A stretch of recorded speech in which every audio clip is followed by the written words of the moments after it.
Colorado Rockies have won 6 games in a row and 7 of 9. They're now 38-44 on the season, still last place in the NL West, but they're working on it. And they've taken the first 2 from the Twins, going for the sweep on this Sunday afternoon. Twins have now dropped to second place in the American League Central, thanks to the Rockies. Cleveland into first. Getting the start today for Minnesota is Randy Dobnak, making his 7th start this season, 65 2/3 innings. Has a 3.02 ERA, 42 strikeouts against 18 walks. So you're probably going to see quite a few balls put in play against him. Quite a stretch for the Rockies right now, one of the best we've seen in this simulated season. David Dahl leads things off, 265, 10 home runs on the year. First pitch from Dobnak is swung on and pulled foul. I want to thank anyone from Purple Row and from Twinkie Town who are joining us today. See, David Dahl has 34 doubles on the year. That leads the National League. We'll have another broadcast for you tomorrow evening, 5:15 p.m. Mountain Time. Rockies will head to Pittsburgh to take on the Pirates. Last time Rockies faced the Pirates was just a couple weeks ago at Coors Field. The Rockies swept them, and that was another first-place team. So Rockies, so far this series, have handled the first-place Twins and really handled the first-place Pirates at Coors Field. We will see what happens when we take a trip over towards the Allegheny. Cloudy skies. There are some showers and thunder showers in the area around Target Field today. Not expected to put any sort of damper on things, though. 1-2 pitch to Dahl is going to miss inside.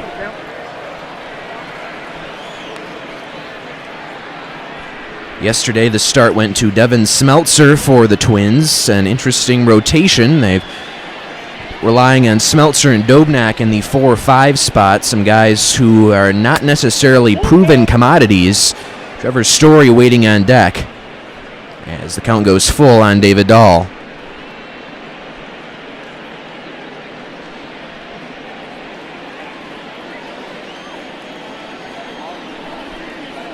Payoff pitch is high, ball 4, leadoff walk to David Dahl. Nice plate appearance for the leadoff man. And Trevor Story will come to the plate. Story had a go-ahead solo home run in the 8th inning of yesterday's ball game. Ended up sending the Rockies to a 4-3 victory. Of course, a go-ahead grand slam for Daniel Murphy in Game 1 led the Rockies to, it was in the 9th inning, an 11-7 victory. And they are headed for trying to get the sweep today. Here's Trevor Story now. Slugging .544 on the year with 20 home runs. That's tied for 10th place in the National League. That slugging percentage. Batting average at .262. That's been climbing up there. 46 runs batted in for the Rockies shortstop. Dobnak comes set. Looks over his shoulder. His first pitch to Story is check swing, and it's a strike on the outside corner. Story has 6 runs batted in across his last 7 games. A couple extra base hits in there. Actually a few. 2 doubles, also has a home run. Right now on the injured list for the Twins, Mitch Garver and Byron Buxton. That's why we have not seen them in this series. 0-1 pitch is swung on and fouled away. Quickly 0-2 on Story.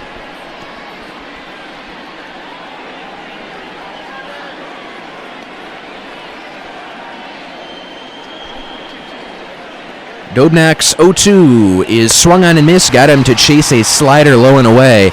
And that is out number 1. First strikeout. It's the first out of the game for Randy Dobnak.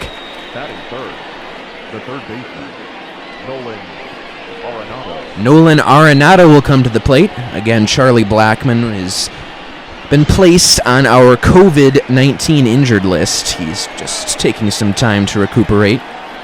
Nolan Arenado batting .330 on the season. First pitch from Dobnak here is taken way high, ball 1. 94-mile-an-hour fastball. Arenado's 60 runs batted in. It is tied for 3rd place in the NL. 24 home runs. One of those came in the first game of the series. 3-run shot.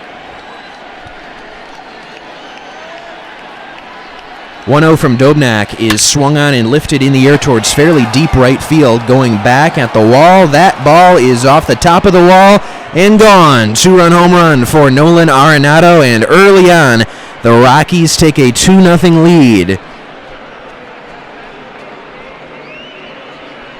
Number 25 on the year for Nolan Arenado. That one 370 feet to the opposite field. Exit velocity 103.1 miles per hour. David Dahl scoring ahead of him. Nolan Arenado certainly can say a guy who has power to all fields. That was not an easy pitch to hit out. Low and away in the zone and hitting it out the opposite way, Arenado. Here's Daniel Murphy batting .272 on the season. First pitch is taken high and away, ball one. I would say this would be the 7th game the Rockies win in a row if they can hang on now, and that is quite a stretch.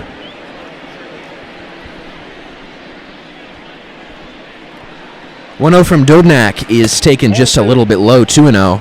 Murphy sitting on 1,617 career hits across parts of 11 seasons, time with the Mets, Nationals, Cubs, now with the Rockies. In the second year of his 2-year deal, does have an option for 2021. There's a pitch low, and it's now 3-0. Ryan McMahon is waiting on deck.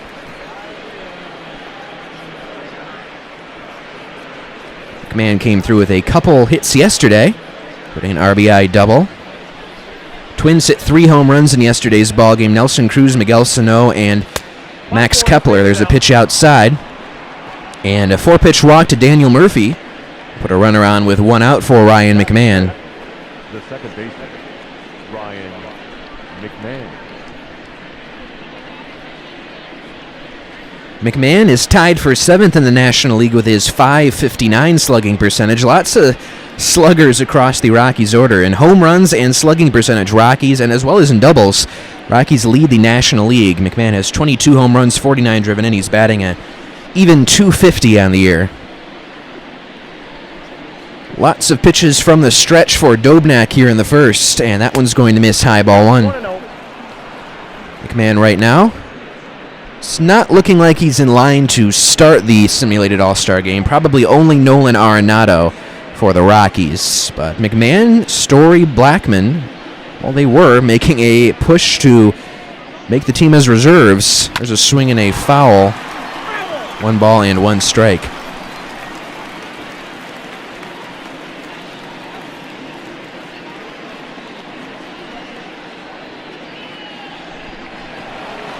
And that swung on a miss. Runner goes, and the ball is not handled. That will allow Daniel Murphy to take second base. That'll be his first stolen base of the year, as Alex Avila behind the plate was not able to get it cleanly. There's a 1-2 to McMahon, and that's going to miss down and in. Splitter that time from Dobnak.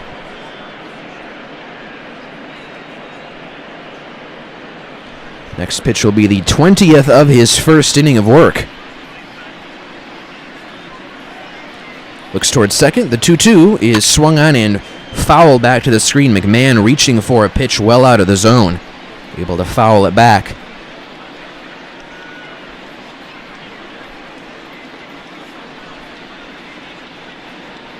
Another 2-2. That one's going to miss outside. The count goes full. Garrett Hampson waiting on deck. Got the day off yesterday. Back in there today.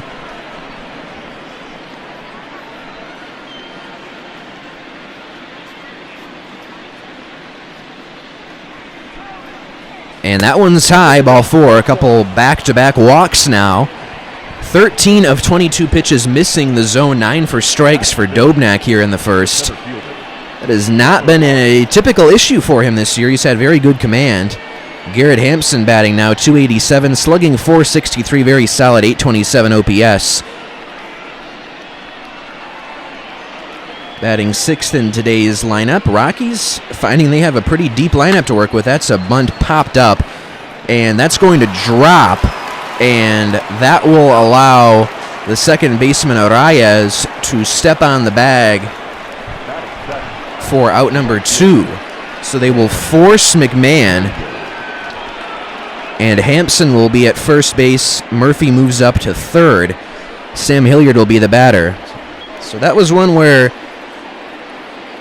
Arraez was trying to catch the Rockies napping a little bit. Instead of catching that one, letting it drop, and he was able to get the force at second.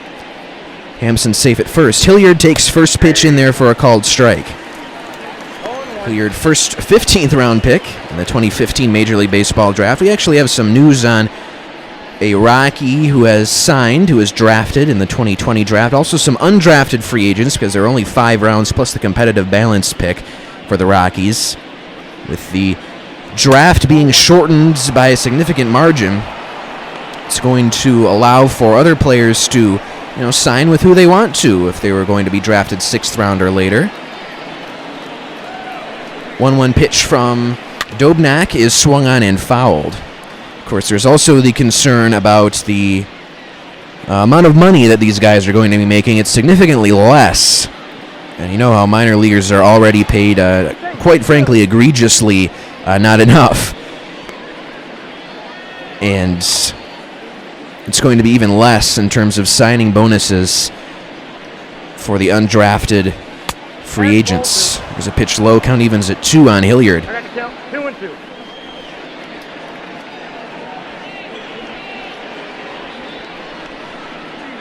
That's swung on and lifted in the air towards left field. And that is going to be caught by Cruz. Nice running catch. And that'll retire the side. 2-run home run for Nolan Arenado is how we start this ball game. And Rockies have a 2-0 lead after a half inning.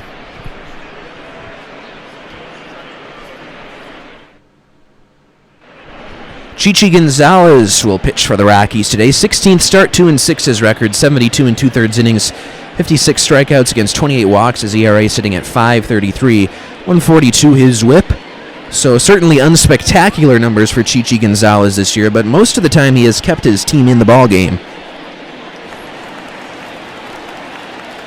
Jorge Polanco will lead things off on a 10-game hitting streak, batting .337, 19 home runs, 44 runs batted in, a .417 on-base percentage.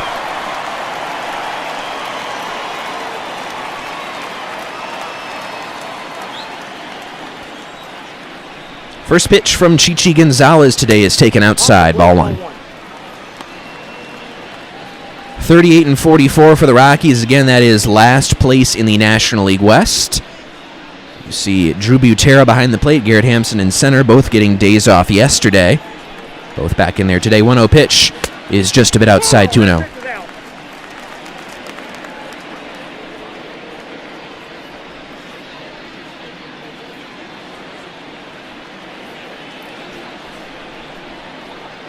And that's in there for a called strike.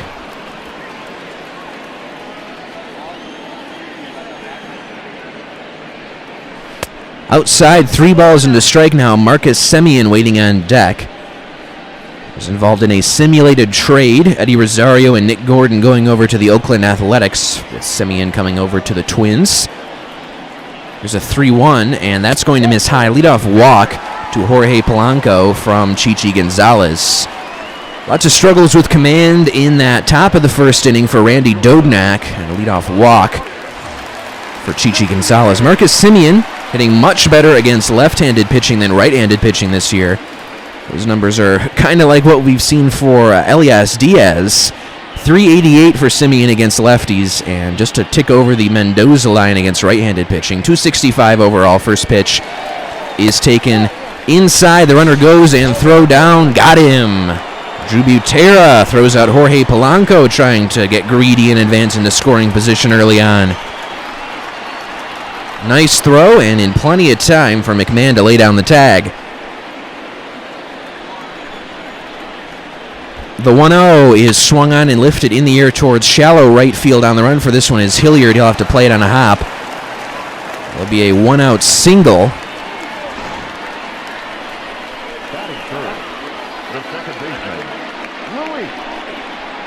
So Marcus Semien will raise that batting average against right-handed pitching just a tad. Here's Luis Arias, 321 on the year. The throw to first. Rockies trying to nab their second base runner of the inning.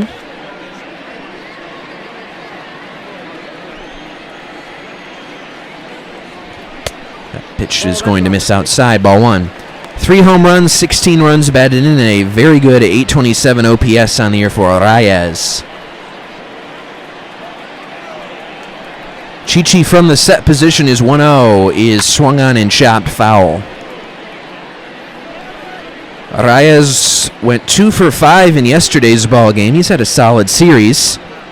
Rockies' bats have just been a bit too much for the Twins' pitching so far. There's a swing and a line drive caught by the shortstop Story, and there are 2 away. Take a look at the starting lineup for the Twins. Jorge Polanco DHing, Marcus Semien is at short, Luis Arraez at second, Miguel Sano at first, Nelson Cruz in left, Josh Donaldson at third base. In right field, Max Kepler. In center field, Jake Cave. And batting ninth, the catcher, Alex Avila. Knew for sure there was something up with Garver when we saw Avila get the start against the lefty Freeland yesterday. Avila has not hit left-handed pitching well. He is a lefty himself in his career. Miguel Sano batting .243, 18 home runs, .819 OPS, so it's all a matter of when he puts the ball in play, and when he does, the ball can travel far. That happened yesterday. Another throw to first to drive back Semien. Freeland just giving up 3 solo shots. Sano, Cruz, and Kepler. There's another throw to first. Gonzalez keeping a very close eye on Semien. Semien, the former White Sox. 0-1 is going to miss outside to Miguel Sano. Sano also doing a pretty good job of getting on base. 46 walks, is tied for 4th place in the American League. 1-1 pitch is called a strike at the knees. Body language of Sano indicates his potential displeasure with that call. Chichi comes set, looks over his shoulder, gets ready to deliver a 1-2. And it's going to miss down and in.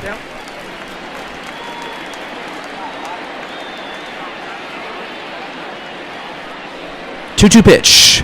Swung on and chopped foul. Will do it again.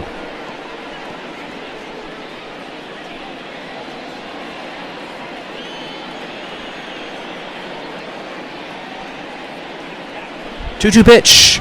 Inside, the count goes full. Nelson Cruz is waiting on deck.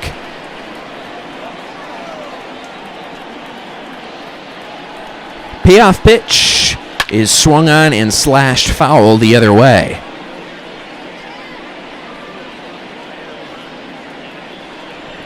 It'll be another 3-2 offering from Chichi Gonzalez. Here it comes. Swung on and chopped foul. Pretty lengthy plate appearance that Miguel Sano is putting together here.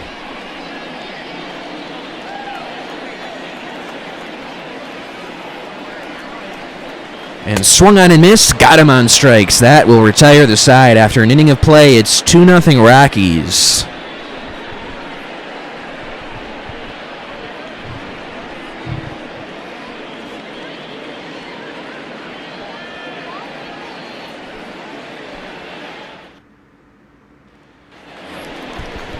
Brian Mundell will lead things off here in the top of the second. He's DHing today, only batting .167. That is through 2 games, mind you. 1 RBI that came in his major league debut, got his first hit, a double, and that was an RBI as well.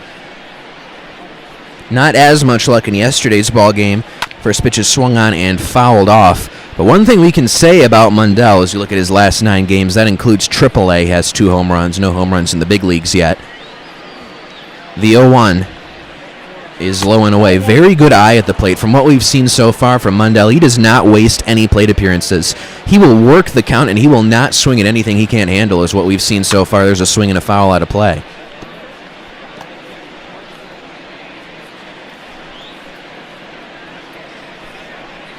Dobnak into his motion, windup, and the 1-2 is swung on and lined towards right field. That'll drop for a base hit.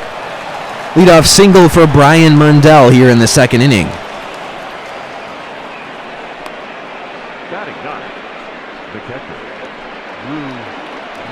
Drew Butera is batting .246 on the season.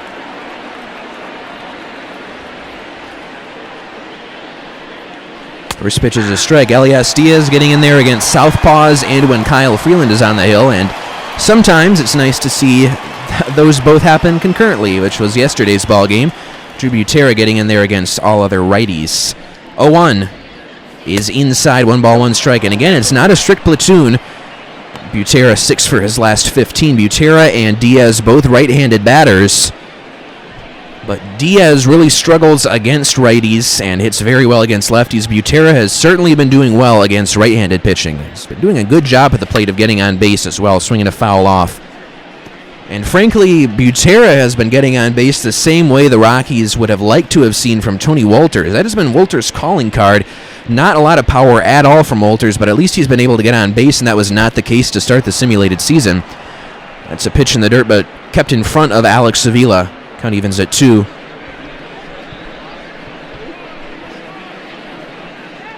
Wolters now in AAA on the simulation. Ground ball hit to third.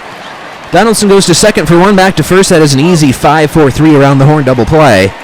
And there are 2 outs now, and the lineup will turn over for David Dahl. Left fielder, David Dahl.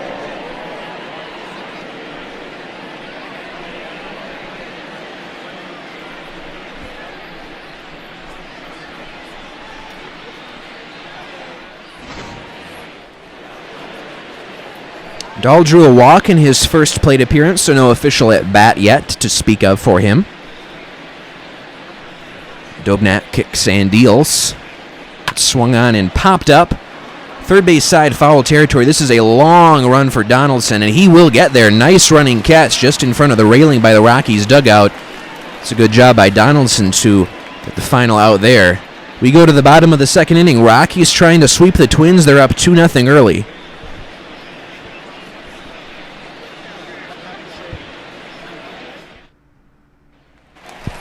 Nelson Cruz leads off the bottom of the second inning. You can see very odd splits for him. 299 against righties, 10 home runs, 41 runs batted in. Against lefties, only hitting 260 with 4 home runs. It still comes out to an overall 289 batting average and good power numbers for the slugging left fielder today for the Twins. First pitch from Chichi Gonzalez is swung on and lined foul the other way. 6 home runs in the last 10 games Cruz has played in. He's really on a hot stretch right now. One of those homers was yesterday against Kyle Freeland. 0-1 from Chichi Gonzalez is swung on and lined foul. Quickly 0-2 on Cruz.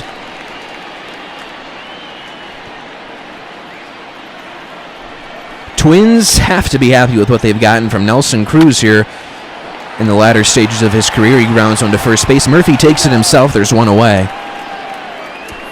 Let's look at the defense now for the Rockies. Left to right in the outfield, David Dahl, Garrett Hampson, Sam Hilliard.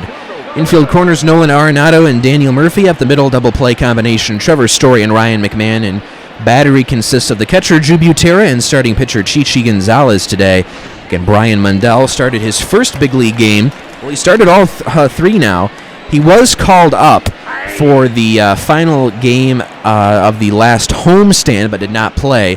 But he started all 3 games of this Twin series, played first base in Game 1, left field yesterday, and now is DHing today. Didn't get any action in left field yesterday, though. He looked pretty good, I would say, at first base. Josh Donaldson only hitting .232 on the year. He is hitting above 400 over his last 5 games, though. 0-2 pitch is swung on and missed. Got him on strikes. 2 away. Second strikeout of the day for Chichi Gonzalez. And Donaldson just not able to time that one up. It has unfortunately been an issue for him throughout the beginning of his Twins tenure. Max Kepler will bat. He also homered yesterday against Kyle Freeland. .280 his batting average. He takes first pitch in there. 93-mile-an-hour two-seam fastball for a called strike. Kepler, 13 home runs, 43 RBIs, 866 OPS for the Bomba squad. He is certainly a member. Chichi Gonzalez is 0-1, is swung on and lined foul. Kepler has 4 triples on the year. That's tied for 3rd place in the American League. Trevor Story has 5 triples. That's towards the top of the National League leaderboards. Swung on and fouled the other way.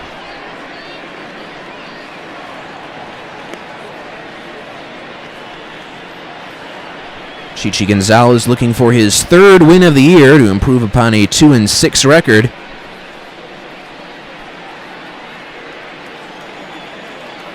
Another 0-2 coming to Kepler is swung on and fouled off. Kepler has swung at all 4 pitches he has seen, and all of them have been fouled off.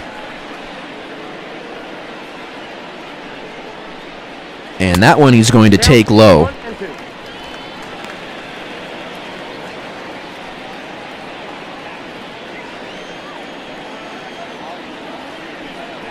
One-two pitch misses outside and the count evens. 2-2 pitch. pitch. That is inside and the full count. Pretty good plate appearance here for Max Kepler with Jake Cave waiting on deck. Kepler down 0-2 has worked the count full. And here will be a payoff pitch. Swung on and lined back up the box into center field. A base hit over to cut it off is Hampson. There'll be a 2-out single for Max Kepler.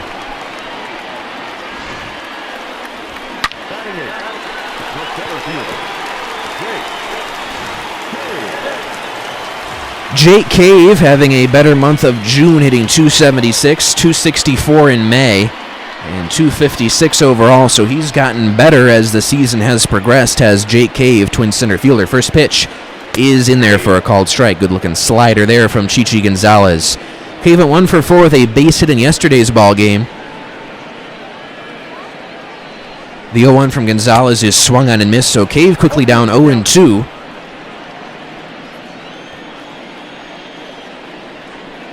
And inside ball 1.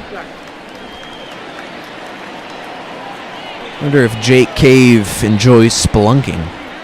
1-2 pitch. That's going to miss down and in. Count evens at 2. 37 pitches on the day now for Chichi Gonzalez. 23 of them have been strikes. Certainly been hitting his spots for the most part early on.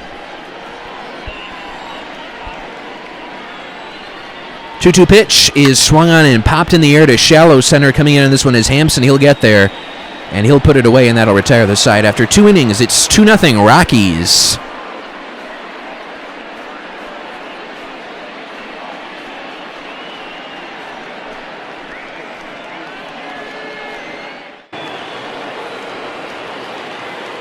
Trevor Story leads off the top of the 3rd inning. He's 0 for 1 on the day. Struck out his first time up against Randy Dobnak.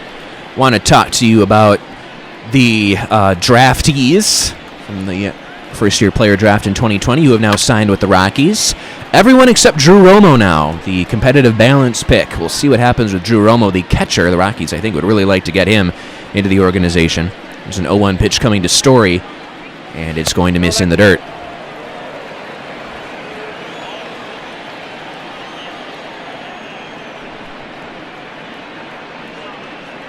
That's way inside. Hitters count now on Trevor Story.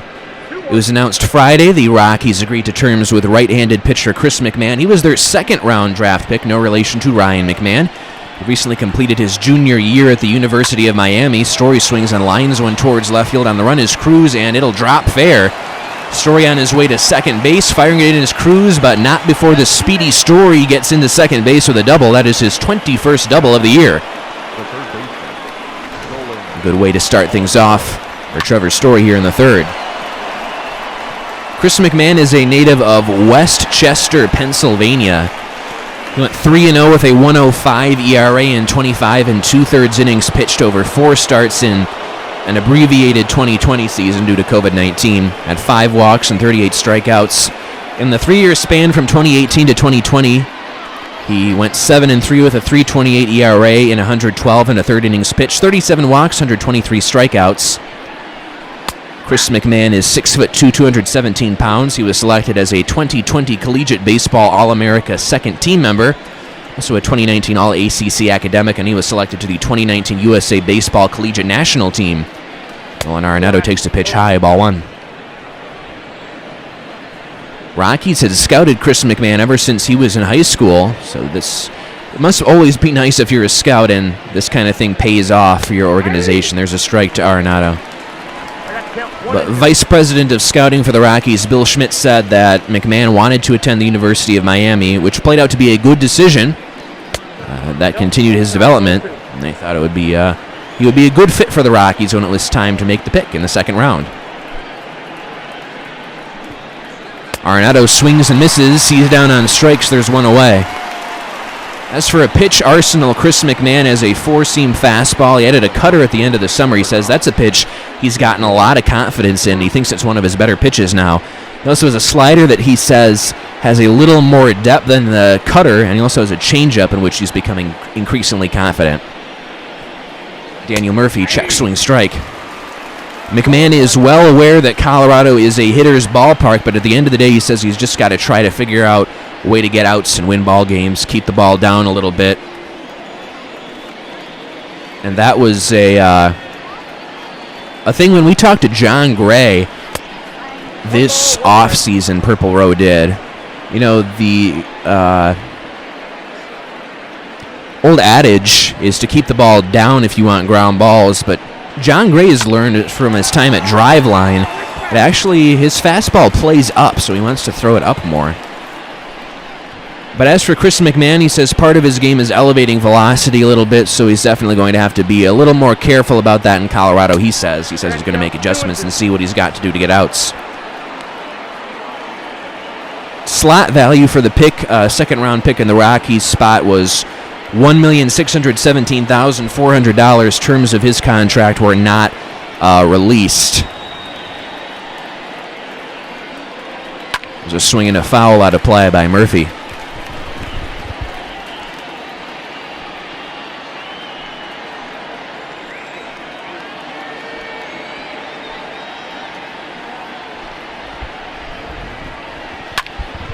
Swung on and lifted foul and out of play. Rockies also agreed to terms with a couple undrafted free agents. One of them was a local catcher named Luke Leisenring. Pick up info on him after this 2-2 to Murphy. And it's swung on and lined towards right field. That's going to drop for a base hit. Story was on the move. He'll be waved around third. He looked like he got stopped a second, and he will slide in safely. RBI single for Daniel Murphy, continues his hot hitting, makes it 3-0 Rockies. Trevor Story comes around to score. Story kind of got caught up there. He went initially, then kind of got caught up, moved to third base, and finally decided it was time to come home. All things worked out in the end, though. Here's Ryan McMahon, drew a walk in his first plate appearance. First pitch is taken outside, ball one. Leisenring, that's a catcher, so that's good. That's good news for the Rockies. He attended the University of South Carolina, Aiken, 6'4", 496-pound junior catcher. He is also a Colorado product, just like fourth-rounder Case Williams. Leisenring grew up in Golden, Colorado, attended Ralston Valley High School in Arvada. Also attended the Arizona State University before going to USC Aiken. Had 14 games with the Sun Devils in which he had 6 hits and 24 at-bats with 6 starts, then transferred to USCA, played 2 seasons for the Pacers. Better there, with 75 for 241. That is a .311 batting average. Had 62 runs scored, 10 home runs, 41 runs batted in those years. And the 2020 season, of course, cut short due to COVID-19, but he started all 20 games at catcher for the Pacers, and he had batted .348, 20 runs scored, 12 runs batted in, 4 home runs for them. Before beginning his college career, Leisenring attended Ralston Valley High School in Arvada, as we said. And he was ranked as the best catching prospect and 5th best overall prospect in Colorado by Prep Baseball Report. And Perfect Game rated him as the best high school catcher in the state and 4th best overall prospect. And at Ralston Valley, Leisenring was a 2-time Perfect Game underclass All-American, high honorable mention. Renee Deckard has been doing a good job of keeping track of all of these draftees and undrafted free agents signing with the Rockies. You can see video on purplerow.com that Renee has gotten for us, and also the articles in their entirety about all of these players who have been drafted and signed as undrafted free agents. Also, Rockies signed left-handed pitcher Tanner Probst. Not undrafted free agent, is a native of Madison, Mississippi, attended Delta State University. 6 foot, 195-pound redshirt junior. He made 10 relief appearances in 2020. Abbreviated season again. He posted a record of 2-0, 2 saves, 3.72 ERA, and a very small sample, 9 2/3 innings, 2 walks, 17 strikeouts. In 2018, he made 2 appearances for Louisiana Tech University, struck out 5 across 2 hitless innings, and that was after his career at Madison Ridgeland Academy, where he posted a 2.27 ERA and struck out 59 batters in 49 1/3 innings as a senior in 2016. Also earned both all-conference and all-star game selections en route to pitching a complete game in the 4A state championship. Patriots won 32 games that year. That was a school record, and Probst was a part of it. It's always good to see. It's a 1-2 count now on Garrett Hampson. Randy Dobnak up at 62 pitches now. And that swung on and lined towards left field. That's going to drop for a base hit. Runners will have to hold. Murphy at third. And the bases are loaded with one out now for the Rockies. We see how Dobnak has done so far today. Lots of traffic on the bases in 2 1/3 innings. 3 runs on 5 hits, 4 walks so far. He struck out a couple, 63 pitches. Sam Hilliard is 0 for 1, flied out his first time up. First pitch from Dobnak here is taken low, ball 1. Rockies' offense over the past 6-7 games has just been putting on a clinic. And that is good to see because it's not something we've seen all year long. That swung on and fouled out of play. Coming up in the 4th inning, we'll talk a little bit about what we can expect as the regular season real-life baseball gets underway. That's coming up in the 4th. Now, though, it's a 1-1 count on Sam Hilliard. The pitch from Dobnak is inside hitter's count now on Sam Hilliard.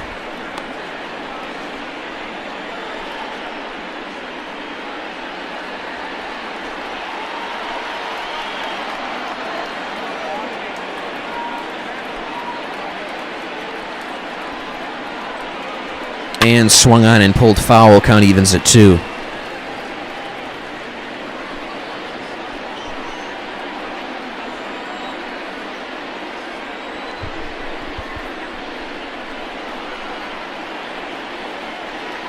Swung on and missed. Got him on strikes. There are 2 away. 3rd strikeout picked up today for Dobnak. That was a big one. Designated hitter, Brian Mundell. Brian Mundell will come to the plate, trying to get something going here, though there are 2 outs. Bases do remain loaded. Mundell got a base hit his first time up. Look at that. Batting average went from 167 to 286 just with that hit. 2 for 7 to start his big league career. Also has a walk, does Mundell.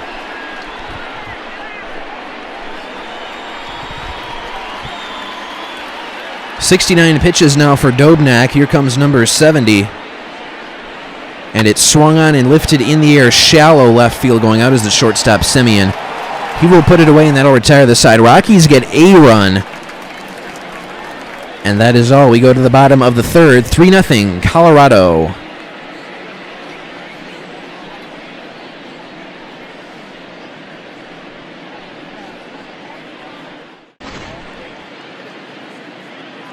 Twins on offense this year. They are 2nd in home runs. They have 131 of them. 2nd in baseball as well. 3rd in OBP in the AL, 4th in slugging. When you look at the numbers for home runs and slugging, it looks very similar to the Rockies, but the Twins have also been putting up very good on-base percentages. Here's Alex Avila, 5 for his last 24 at the plate. Struggling a little bit as of late, 246 his average. He's been getting a lot more playing time, and I think that may have something to do with him facing left-handed pitchers who he does not hit well. But Mitch Garver on the injured list right now. Avila, a very good catcher defensively. Infield is swung around. Ryan McMahon playing in the shift in shallow right field. The 0-1 is taken just a little bit low. Ball 1. Avila is hitting 246 overall.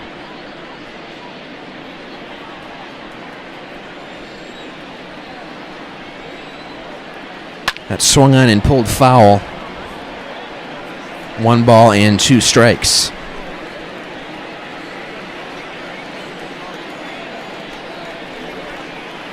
Swung on and missed. Got him on strikes. 1 down. Here in the 3rd. 3rd strikeout picked up by Chichi Gonzalez today. Up next for Minnesota, the designated hitter, Jorge. Lineup will turn over for the Twins. That will bring up Jorge Polanco. Drew a walk in his first plate appearance back in the 1st inning. First pitch swung on and grounded to first base. Taking it himself is Murphy. There are 2 away just like that. Good to see a couple quick outs for Chichi Gonzalez here in the bottom of the 3rd. Marcus Semien, the batter, 1 for 9 in the series. His sole hit came today, back in the 1st inning.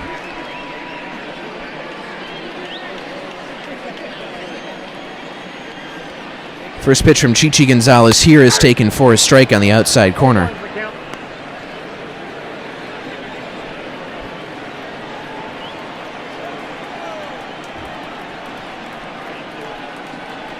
Swung on and fouled the other way.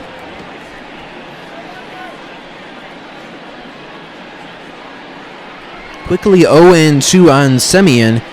And here is the delivery from Chichi Gonzalez. It swung on and lifted in the air towards right field. That had a loud sound. Hilliard's going back. He's at the track. He's looking up, and that ball is gone. Solo home run for Marcus Semien. His 15th of the year will put the Twins on the board. 3-1 Rockies is your score now. 382 feet off the bat for Semien. 101.7 mile per hour exit velocity.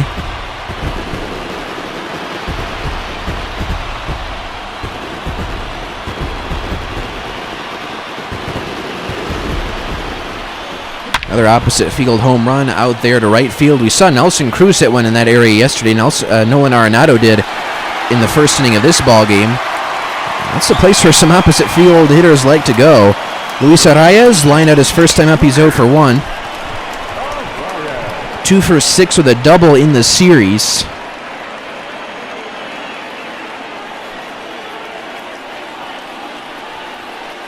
On delivery is going to miss outside. Arraez is 12 for his last 32 at the plate. That's a .375 average over his last 8 games. That's a pretty good stretch, I'd say. 1-1 pitch is in there for a called strike. And the next pitch will be the 50th of the day for Chichi Gonzalez. Inside, count evens at 2. Gonzalez was looking to be on his way to a quick 1-2-3 inning, but then Semien with the homer. There's a line drive right to the glove of the shortstop Story, and that'll retire the side. After 3 innings, Marcus Semien has homered, and it's going to be 3-1 Rockies heading to the 4th.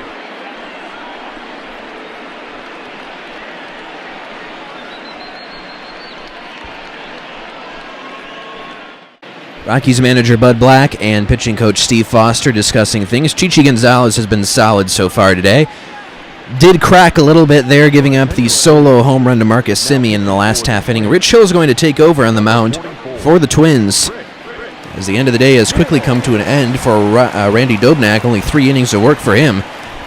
Drew Butera leads things off. He's 0 for 1, grounded out. His last time out, that was in the second inning. With a .242 batting average, .365 on base percentage. It's a pretty good start for Drew Butera's 2020. Doing exactly what the Rockies need him to. It's on a 4-game hitting streak. Been hitting very well as of late, and also playing some good defense. Throw out a base runner today. 1-0 from Hill is called a strike at the knees. Thomas Harding over at MLB.com, the Rockies beat writer, not necessarily predicts, talks about what we can expect heading into the pandemic-shortened 60-game 2020 season. Players will report to camp at Coors Field on July 1st. The 60-game schedule proposed by Major League Baseball was sent to the Players Association for approval, and the tentative plan is for all clubs to open the regular season either on July 23 or 24. Rockies will be facing the National League West, which they typically do, featuring the D-backs, Dodgers, Giants, and Padres.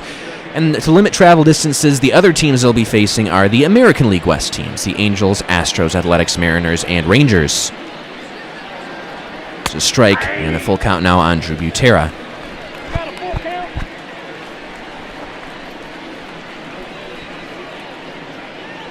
As for who is injured right now, righty starter Peter Lambert, we haven't seen him at all here in the simulation, as he had right forearm tightness to deal with in spring training and soreness. He was able to rehab, though.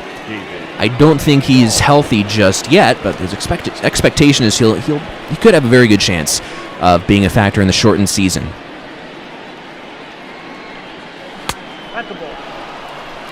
And Ben Bowden and Tyler Nevin, Bowden with a back issue and Tyler Nevin with an abdominal strain, had to go through some lengthy rehab. Not sure exactly where they're at right now, but that could be a determining factor. And there's Brendan Rodgers, Rockies' top prospect, making rapid progress from the right shoulder labrum surgery that ended his 2019 season. He was originally not expected to be back until May. Well, it's beyond May now. Rodgers Rodgers says he's ready to go with the unplanned rest and more rehab. So he is He is ready, he says. As for competition, Raimel Tapia, Sam Hilliard, Ian Desmond will be battling for at-bats out in left field. Of course, in our simulation, Sam Hilliard has now gotten to take over most of the at-bats. Desmond still getting in there against lefties, and Raimel Tapia, of course, in our simulation was designated for assignment. Hopefully he'll be able to come through a little bit more in the big leagues. Also, the National League has a DH now, at least for this year. And who could that be? It could be Charlie Blackmon.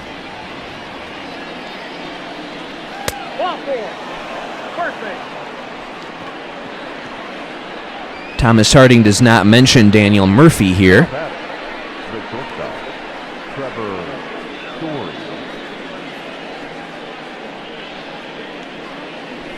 And Harding mentions that the planned top four for the Rockies is pretty much what we've been going with here in our simulation. Dahl, Story, Blackmon, and Arenado in the lineup. Trevor Story swings and misses for strike one. And again, rosters are going to be 30 players for the first 2 weeks. It was already going to be different this year. There was already going to be that change to 26.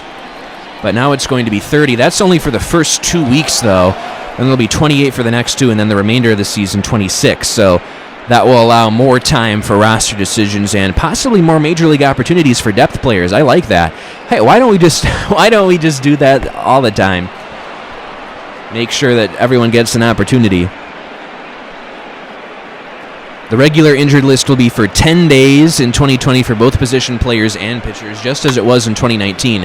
I believe they were planning on changing it back to 15 for pitchers, but it's going to stay at 10. There's also going to be a special COVID-19 related injured list for players who test positive, have confirmed exposure, or are exhibiting symptoms. Ground ball to second base for 6 and not in time at first base. Trevor Story beats it out.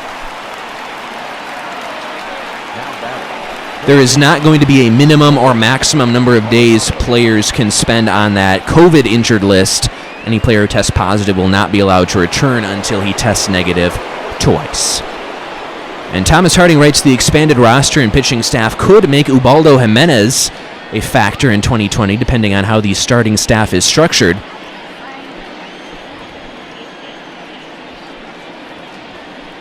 Of course, Chris Owings and Garrett Hampson were couple players in question heading into the season. I have to keep reminding myself that this simulation does not reflect how these players actually play. It's because I'm looking at this and like, oh, Garrett Hampson should start over Chris Owings, but we haven't seen them actually play. We've just seen Garrett Hampson play really well in our simulation. After 3.5 innings, it's 3-1 Rockies.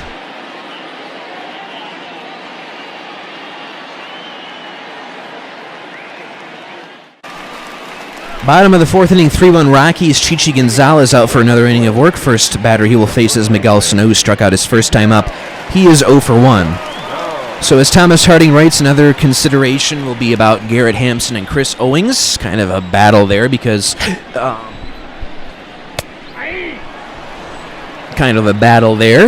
Thomas Harding writes that they both have very similar skills. Hampson is already on the 40-man roster, and Chris Owings would need to be his contract purchased. He's on a non-roster invitee deal. A swing and a miss, strike two. 1 ball, 2 strikes.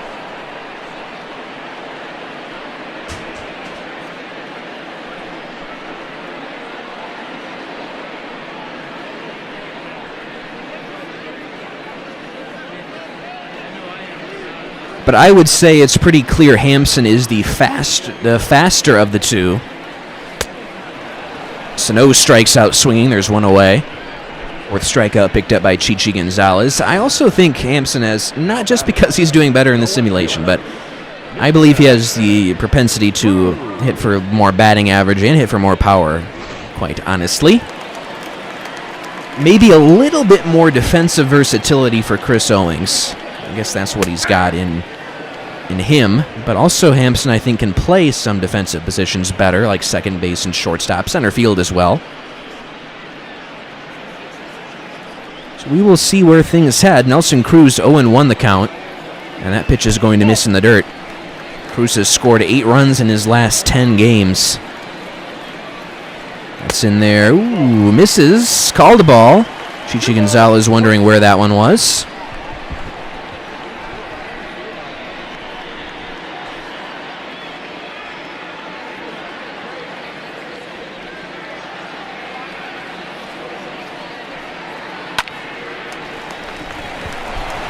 That one's lined right to the second baseman, Ryan McMahon. There are 2 away. Josh Donaldson will come to the plate. He's 0 for 1.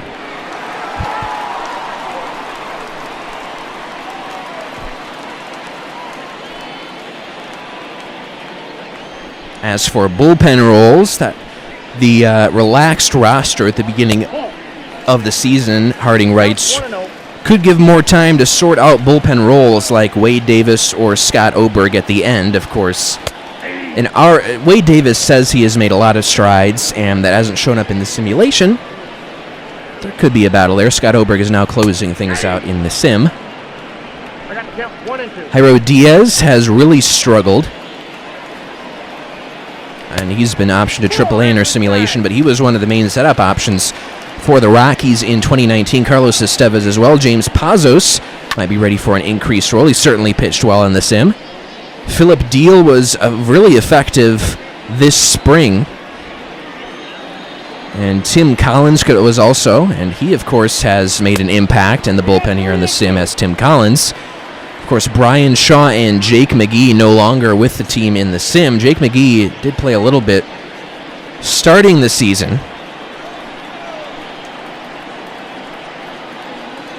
Brian Shaw was designated for assignment. Again, this is just in the simulation before the first pitch of the opening day was thrown. We'll see what the Rockies end up doing with that duo.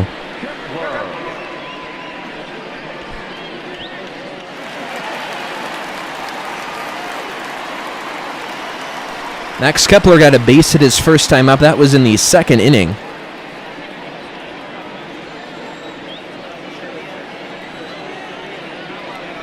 And that swung on and grounded to short. Story drops it, and he will not have a play. We'll see how that one scored. It was not an easy one to get to.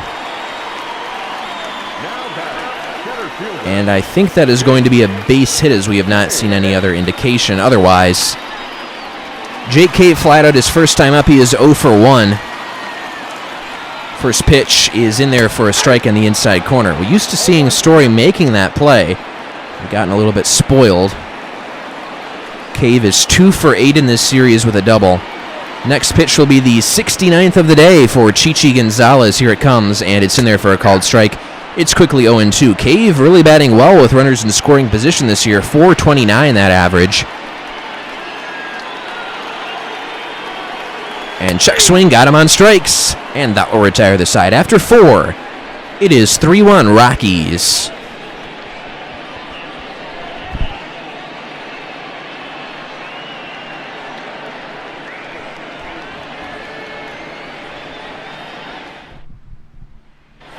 Daniel Murphy, RBI single his first time up. 4 for 10 in the series with a grand slam in Game 1. He leads things off here in the top of the 5th. 3-1 Rockies. Rich Hill out for another inning of work. And first pitch is in there for a called strike. Big sweeping slider from Hill in the mid-70s. Used to seeing a lot of guys throw in the mid to even upper 80s with their sliders nowadays. Hill still not getting all the hype about the velocity. There's a swing and a ground ball hit towards first base. Snow takes it himself. There's one away. 5th inning means it's time to check some scores around baseball. 8th inning, Boston leads St. Louis 4-0. Some interleague action at Fenway. Ryan McMahon is the batter. Later on this evening, Cubs will take on the Yankees at Yankee Stadium. John Lester versus Mike Montgomery. Lester has seen plenty of the Yankees in his time with the Red Sox. 0-1 to McMahon is inside. 8th inning, Diamondbacks lead the Phillies 4-3. Eduardo Escobar has hit his 8th home run of the year for the D-backs. McMahon takes the pitch outside. 2-1 the count. 8th inning, Braves lead the Marlins 7-6. Ronald Acuna Jr. has homered twice, has 5 runs batted in, his 15th and 16th home runs of the season. 8th inning, Reds lead the Nationals 6-3. Wilmer Defoe with home run number 3 for the Nats. And Freddie Galvis, home run number 12 for Cincinnati. Fifth inning, Brewers lead the Pirates 6-5 as McMahon strikes out. Lorenzo Cain with his 9th home run of the season for Milwaukee and 4 runs batted in. Second inning, Dodgers lead the Giants 4-0. Garrett Hampson is the batter. And coming up in just a little bit here, Mets and Padres will get underway. It'll be Steven Metz against Zach Davies. Right now in the 8th inning, Orioles lead the Tigers 6-4. It's a fun matchup. Renato Nunez with a couple home runs, number 9 and number 10. 8th inning, Angels lead the Blue Jays 5-3. Mike Trout has hit his 27th home run for LA. And Randall Grichuk hitting his 19th for Toronto. 8th inning, Rays lead the Mariners 5-2. The count is 1-2. Kyle Seager has hit his 11th home run for Seattle, and Chris Herman his 7th for the Rays. Hampson strikes out swinging. Cleveland leads Kansas City 5-3 there in the 5th. Carlos Santana with home run number 17. And Jorge Soler, home run number 26 for the Royals. We go to the bottom of the 5th. It's 3-1 Rockies.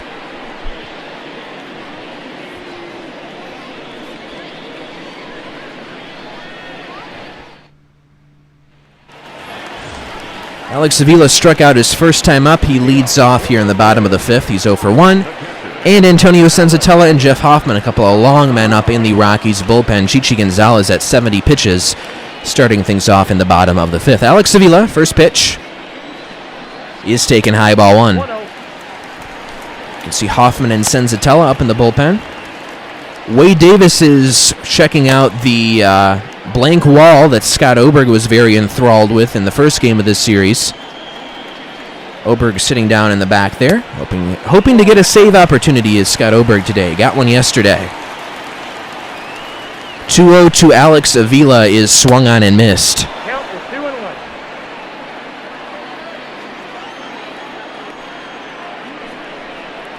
That swung on and grounded towards short. Story shifted that way, makes the play. There's one down.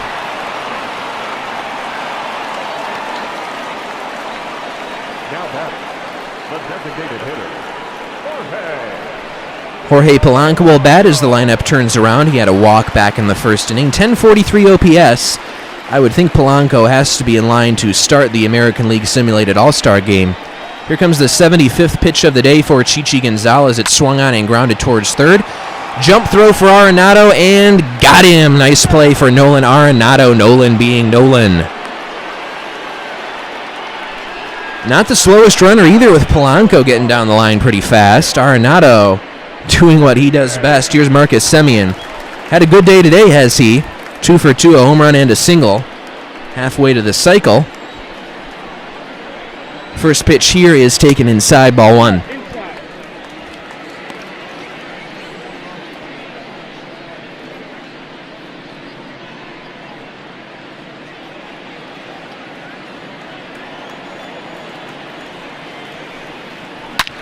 That swung on and ripped towards the gap in left center field. Going back on this one is Dahl. He's at the track looking up, and that ball is gone.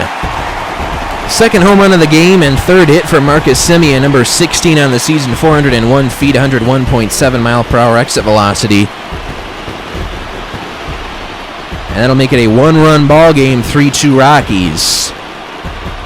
Marcus Semien only didn't get a hit in the first 2 games of the series, really showing out today. 3 hits, 2 homers.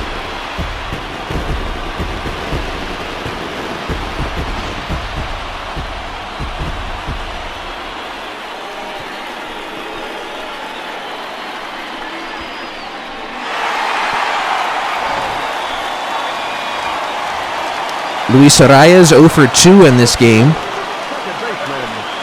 He swings and lines one into center field. That's going to be off the glove of Hampson. And a 2-out single for Arraez. Last game we didn't mention when we were looking at scores, 3-3 in the 5th. The A's and White Sox are tied. Jose Abreu has hit his 16th home run of the year. So I wonder how long Bud Black would like to go with Chichi Gonzalez. He has handled Miguel Sano well today, 0 for 2 with a couple of strikeouts as T.C. Bayer gets the crowd into it. Tries to encourage them to support their Minnesota Twins offense, trying to tie up this game at least here in the 5th. First pitch from Chichi Gonzalez is inside, ball 1. Sano signed out of the Dominican Republic initially.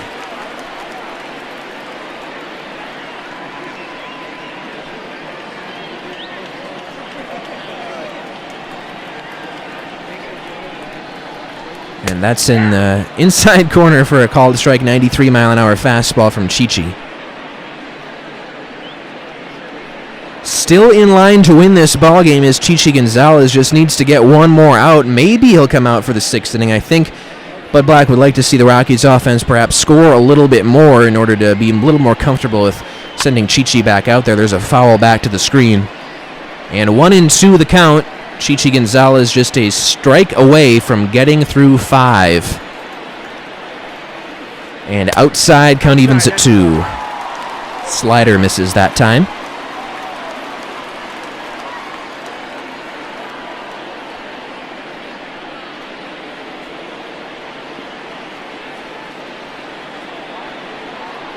Two pitch. Swung on and grounded foul. We'll do it again.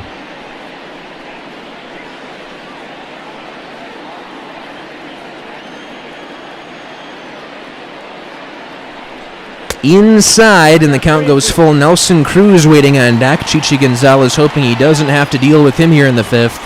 And outside, ball 4, he walks Sano. A couple runners aboard now for Nelson Cruz. He is 0 for 2 on the day. And Chichi Gonzalez will get to face him. Cruz line out and a ground out for him today. Hoffman and Senzatella is still warming up in the bullpen. First pitch to Cruz is swung on and lifted in the air towards deep left field. Going back, and this one is Dahl. He's at the track looking up, and that ball's gone. 3-run home run for Nelson Cruz, and the Twins take the lead.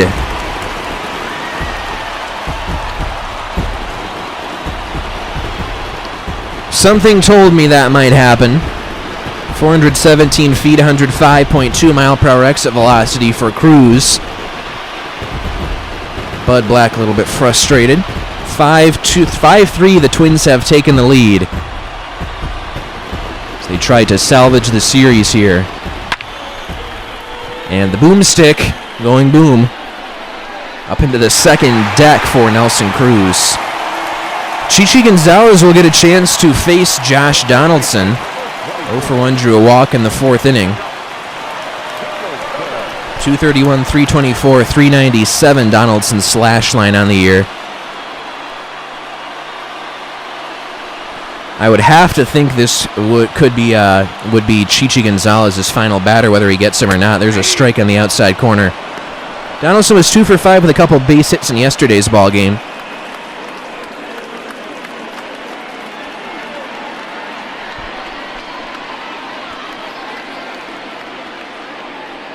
And swung on and ripped foul.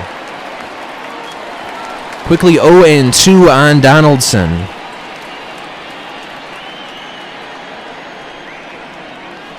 That's down and in, 1 ball and 2 strikes.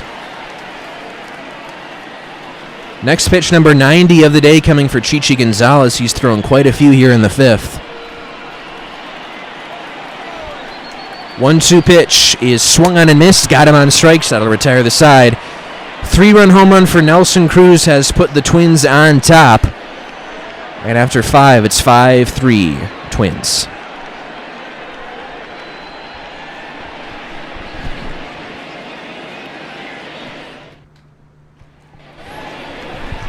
Sam Hilliard will start things off against Rich Hill here in the 6th. He's 0 for 2 on the day.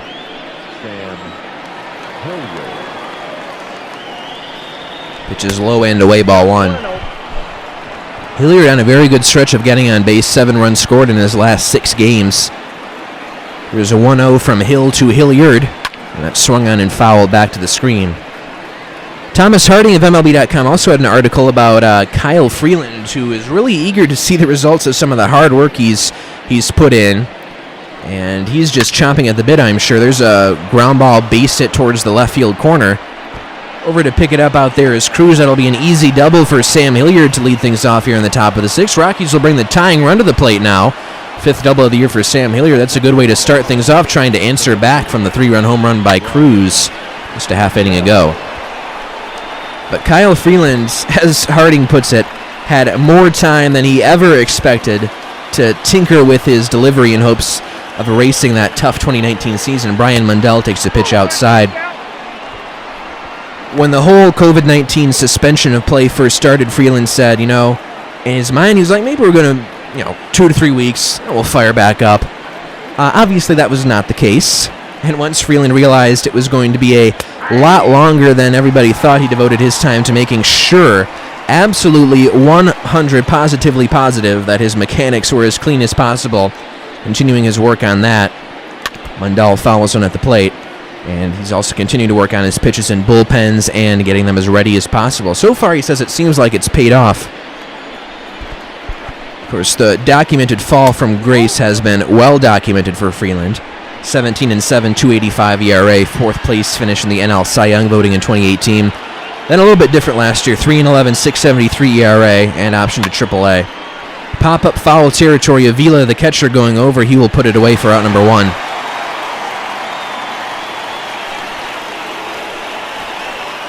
Freeland was working on smoothing out his windup before the halt of spring training. And he was having a pretty successful go of it in spring training.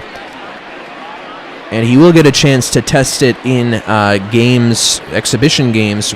Well, we'll see if the Rockies play in those exhibition games or if there are a couple select teams. But there will definitely be opportunities to ramp things up before things get going again. Though I would think that a lot of baseball players have been keeping their arms relatively loose, pitchers, more so than they would have during the typical off-season, just in case any day now the game could return. There's a strike on the inside corner, 0-2 on Drew Butera. But Freeland says it's been a very long time since the last time he's been in a true game setting, not even a spring training setting. It was nice, he said, to have some distance and be able to reflect on things.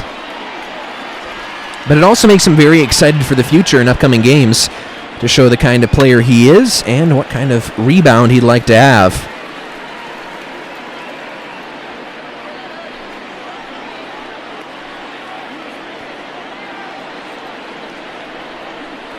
Also, what's been happening during the pandemic, Rockies pitching coach Steve Foster has been holding Zoom meetings for providing instruction and occasional motivational videos for his pitchers. There's a foul out of play. Freeland says that those are as fun as possible, as fun as you can make a Zoom call with a bunch of guys and not be able to see everybody in person. Freeland said those Zoom calls were productive. They got to listen to everybody, check in on everybody, make sure everyone's safe and keeping up with their work.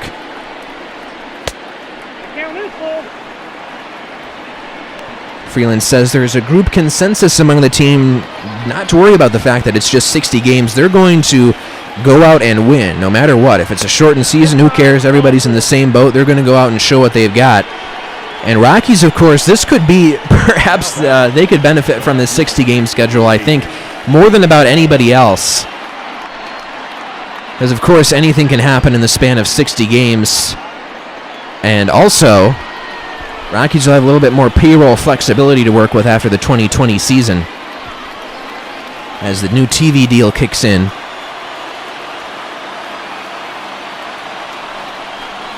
Of course, Coors Field had recently be shut down after Charlie Blackmon, Philip Deal, and Ryan Castellani tested positive for the coronavirus. Hey, that's just Philip Deal can't catch a break. First having the abdominal injury, and now coronavirus.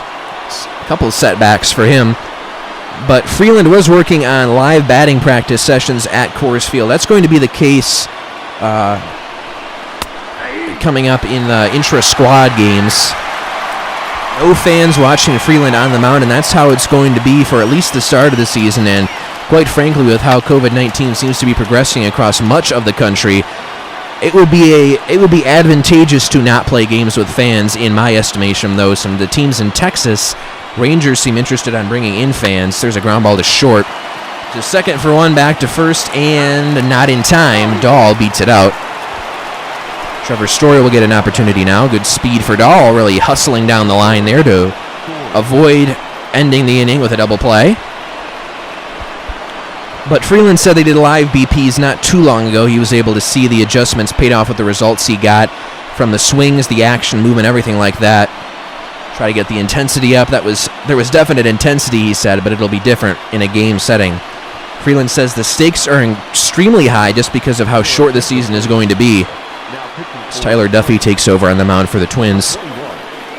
But Freeland said you have to do the best you can to emulate that a crowd is there. Keep your mind locked into that intensity and don't back down. Of course, we will all be watching. No pressure on the TV. So even more people probably watching due to the fact that there's no fans in attendance.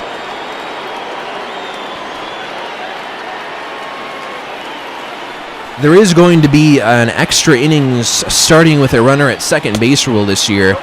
You know, I might have complained about that or found some nitpick with it, but, you know, we've been away from baseball for so long. If that's what it's going to take, I'm all for it to bring back baseball. But Freeland saw it happen when he was with AAA Albuquerque last year, because that was a thing in the minor leagues last year, even though it wasn't in the majors. But Freeland said it's usually the first team to score 2 runs, and whichever team is best at executing getting their bunts down. Bud Black will be sure to love that. As Freeland says, somewhat of a lost art, the art of bunting. But he says, the art will come back, guys relearning how to bunt and execute quality bunts.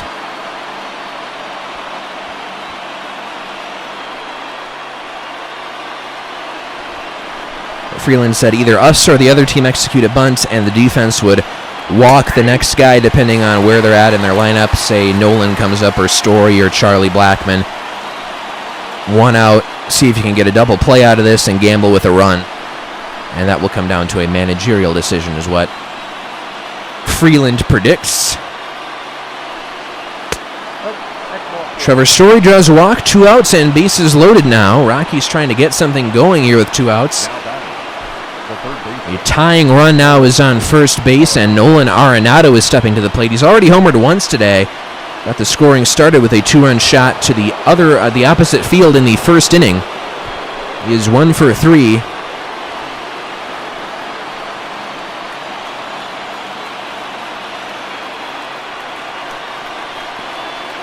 That's high and tight, ball 1. Arenado batting .355 on the year with runners in scoring position. And that's way inside 2-0. Duffy not showing a whole lot of command early on.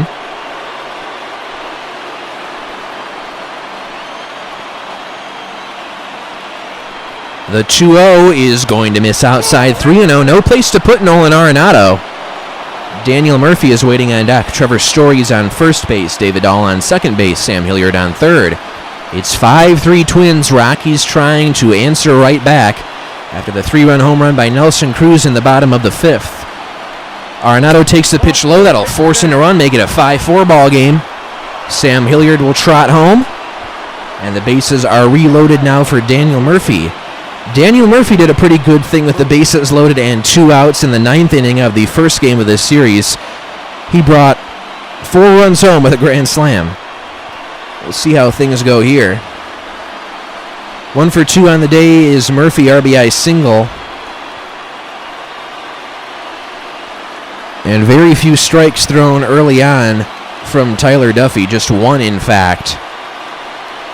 There's first pitch strike to Daniel Murphy, who's sitting on 141 career home runs now across parts of 11 seasons. That one's going to miss inside, ball 1.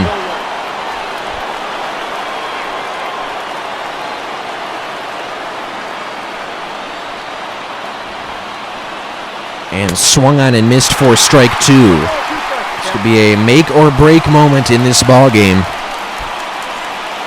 1-2 to Murphy. Swung on and fouled off. Just getting a piece of that one was Murphy. Really protecting the plate on that fastball that looked like it was above the zone. And we'll have another 1-2 pitch. Duffy comes set. Here it is. That is just a bit outside. The count evens at 2. Heck of a take there for Daniel Murphy. 2-2 pitch. Outside, the count goes full. Once again, no place to put Daniel Murphy. Ryan McMahon waiting on deck. The tying run is 90 feet away with 2 outs, bases loaded, and a full count on Daniel Murphy. And swung on and missed, got him on strikes. That's a huge final out for Tyler Duffy. It's 5-4 Twins going to the bottom of the 6th.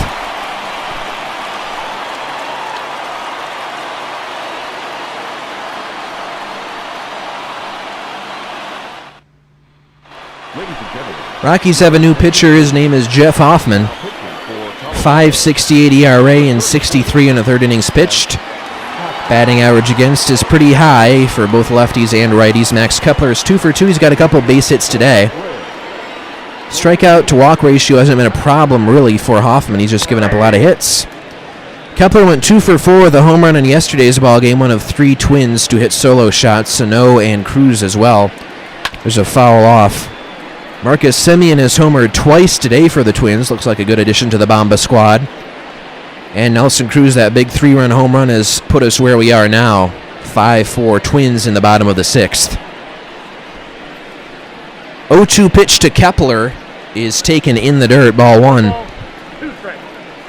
Curveball misses from Hoffman that time.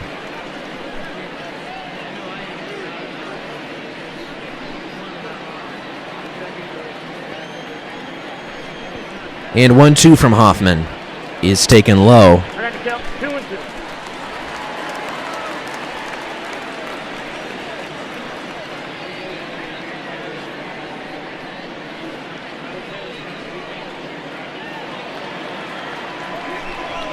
Two-two pitch. Swung on and pulled foul and out of play.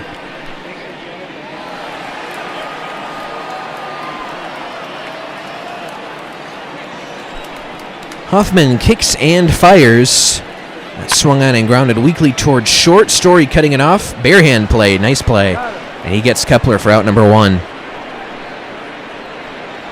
to the Twins, the center fielder, Jake Cave. Here's Jake Cave, 0 for 2 strikeout and a flyout. Carlos Estevez and James Pazos warming up in the Rockies bullpen. Not sure who we'll see, depending on if the Rockies tie this game or get a lead or remain down by a run or not. There you can see Estevez. Oh, Oberg's back. He's back to looking at the blank wall.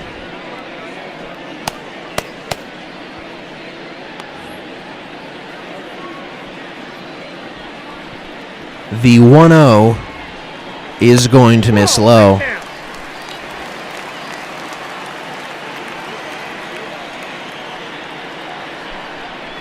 And inside, 3 balls and no strikes. Alex Avila waiting on deck.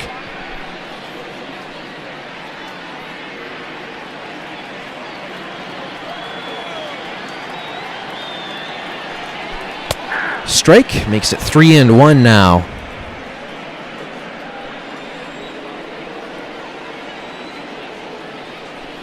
That pitch is in. Ball 4. Pitch inside for ball 4. Alex Avila will step to the plate.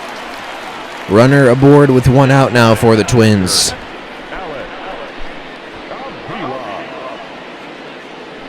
Alex Avila 0 for 2 strikeout and a ground out on his day. Slash on the year 243, 340, 393. That was a very good job of getting on base throughout the career of Alex Avila. First pitch from Hoffman is going to miss outside for a ball.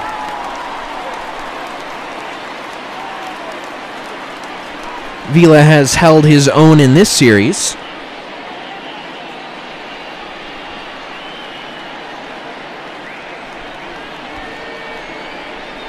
That swung on and missed. 1 ball and 1 strike.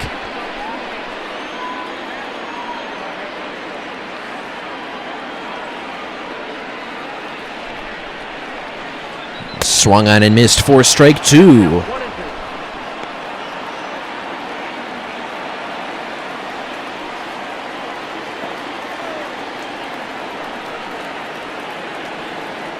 1-2 from Hoffman is swung on and shot foul. Avila just getting a piece of that one.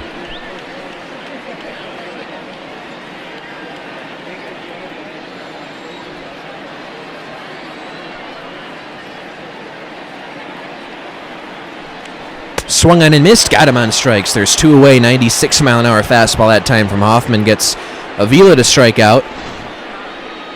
Now batting, the designated hitter, Jorge Polanco.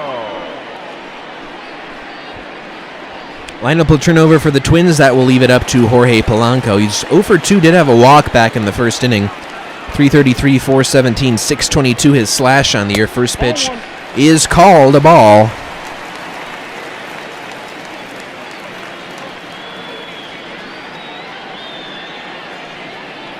Hoffman comes set.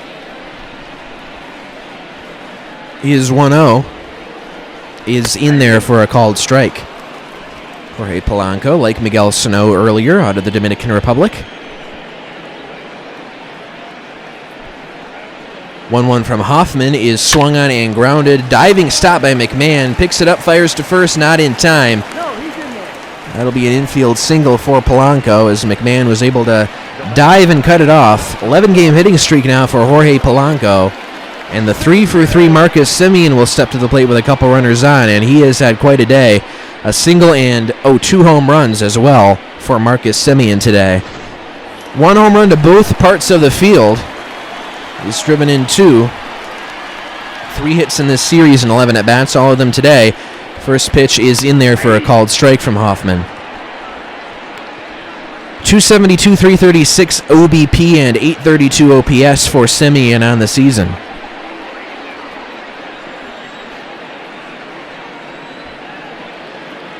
Oh, 1 from Hoffman is swung on and grounded to third. Arenado picks it up, fires to first, and that will retire the side. Semien retired for the first time today. Rockies offense trying to get something going. After 6 innings, it's 5-4 Twins.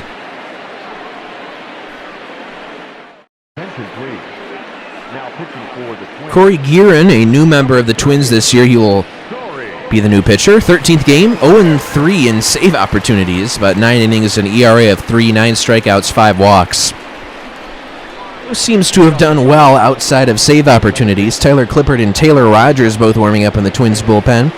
Ryan McMahon has drawn 2 walks for today. He's 3 for 9 in the series with a couple doubles as well. Guerin's first pitch is going to miss outside, ball 1. 5-4 Twins. Tracy Ringlesby over at Sports Illustrated took a look at what makes a 60-game season as a real impact on the postseason.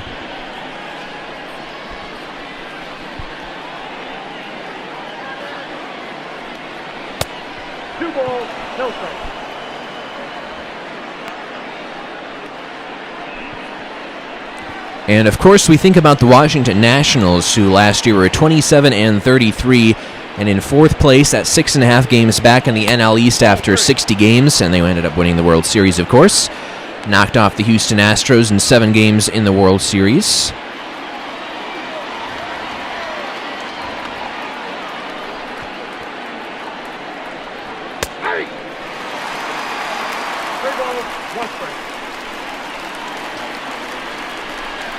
It was very rare, though, what the Nationals did. They were the first team since the Florida Marlins in 2003, now known as the Miami Marlins, to not be in place for a postseason berth, 60 games in the season, and win a world championship. Nationals also only the 4th team, as McMahon draws a leadoff walk, since the 2007 Colorado Rockies that was not in line for a postseason spot 60 games into the season to advance into October. There were 3 others. The 2018 Dodgers, they started the year 30-30 in 3rd place in the NL West. Only 2 games out of first, though. They ended up losing to Boston in the World Series. The 2014 Royals started the season 29-31. They were tied for last place in the AL Central, 4 games out of first at that juncture. Then they won 60 of their final 102 games, lost to the Giants in the World Series. The 2012 Tigers, 28-32 at the 60-game mark. They were in 3rd place in the AL Central, 5 games out of first. They lost to the Giants in the World Series. Also, 5 other teams, only 5 other teams that would not have advanced to the postseason based off their record in the first 60 games of a season that have played in the World Series in the 21st century, including the Angels and Giants in 2002, the only World Series that featured 2 wild card teams.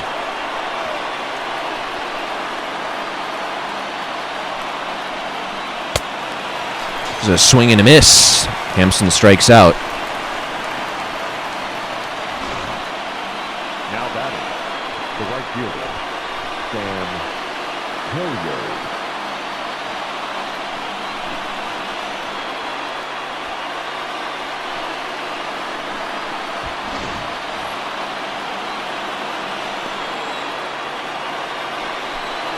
I believe that may be inaccurate by Tracy Ringlesby saying that, because I had thought the Giants and Royals were a battle of 2 wild card teams in 2016 as well. I know the Giants were. Let me check. The designated hitter, Brian Mundell. No, 2014 is what I'm looking at here. Sorry. That was when that World Series was. That was when the Cubs won 2016. So the Giants were a wild card team in 2014, and the Royals were as well. So yeah, Tracy was incorrect in saying that the Angels and Giants in 2002 was the only World Series that featured 2 wild card teams. It's a line drive, base hit into right field out the bat of Mundell. And Rockies have runners on the corners with 2 outs now, as McMahon moves up to third base. So in 2007, the Rockies were 29-31, 4th place in the NL West, 7.5 games out of first. Then won 13 of the final 14 games of the 162-game schedule, including an 11-game winning streak. Who knows, Rockies might be on an 11-game winning streak after this simulated stretch is over. They're trying to win their 7th straight against the Twins today. They're down 5-4 right now in the 7th, though. Drew Butera, the batter. That streak in 2007 began with a win against the Marlins. Then the Rockies won 7 games against the Dodgers and swept a 3-game series at San Diego against a Padres team they were battling for the NL wildcard. Flare to shallow right's going to drop for a base hit off the bat of Butera. Ryan McMahon will score, and this game is tied at 5. Drew Butera has come through with some clutch hits in the past few weeks. We are tied at 5 now. So if you will recall, in Game 163 back in 2007, the NL wild card, Rockies stunned the Padres. Padres were ahead 8-6 in the top of the 13th at Coors Field, and Rockies came back with that 3-1 walk-off rally in the bottom of that inning. The only out Trevor Hoffman recorded in that 13th was Jamie Carroll's game-winning sacrifice fly. Kaz Matsui led off with a double, scored on Troy Tulowitzki's double, and Matt Holliday tripled home Tulowitzki with a game-tying run, and after Todd Helton was intentionally walked, Carroll delivered the game-winning sac fly.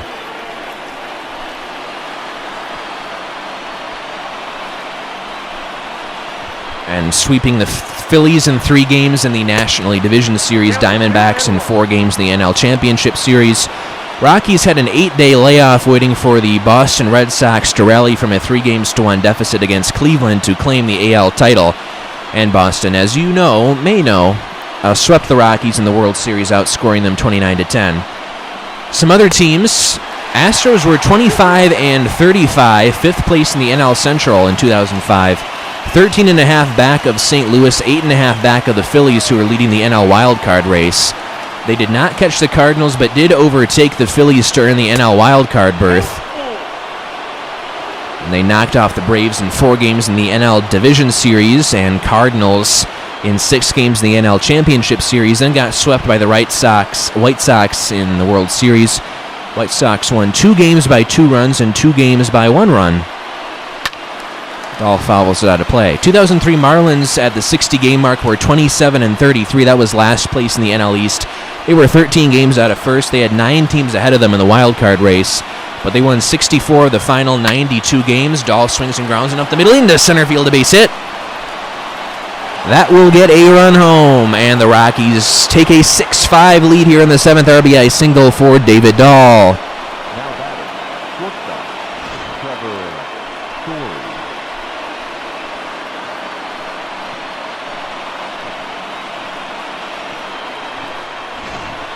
Your attention, please. Sergio Romo will come in. He gave up a go-ahead solo home run to Trevor Story in yesterday's ballgame. He's going to face Story again.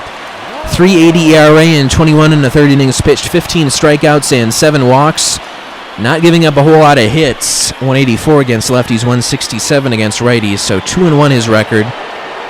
He will come in to pitch from the set position to Trevor Story, who's 1 for 3 on the day. First pitch is outside, ball 1. So yeah, Florida in 2003 won 64 of their final 92 games, and then after being shut out by the Giants in a 2-0 loss in Game 1 of the NL Division Series, they scored 20 runs in the next 3 to advance to the NL Championship Series. They lost the first 2 games of the NLCS to the Cubs, and they won 4 of the next 5, and found themselves facing the Yankees in the World Series, in which they again stumbled early, losing 2 of the first 3 games, but then ran off 3 consecutive wins to get their World Series championship.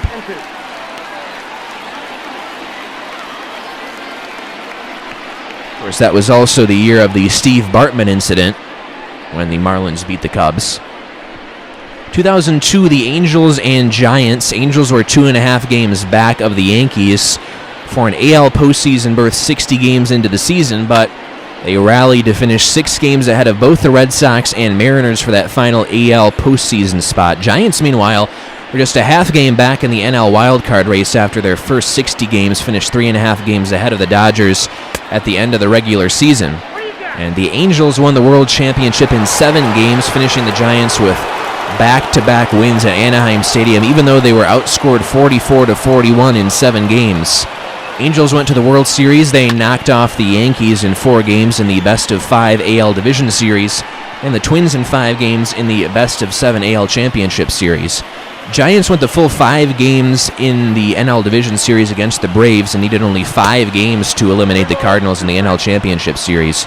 So, what Tracy Ringlesby is trying to say here is that it shouldn't really matter that there's only 60 games, because teams like the Nationals might not get to win the World Series, because most of the time that doesn't happen. I would actually counter that, though, and say those are certainly some examples of teams we would like to see have success. So I still think that it does matter, especially given that we do have some examples there. So walk to Trevor Story, and Nolan Arenado is going to bat with the bases loaded here in the top of the 7th and 2 outs. He's 1 for 3. We'll flash you back to the first inning when he got the scoring started with a 2-run home run the other way.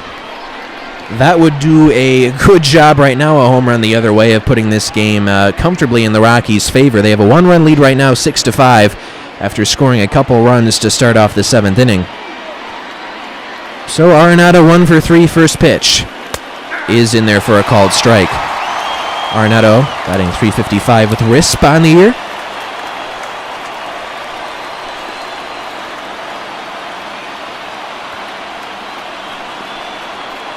And takes one low and away, ball 1.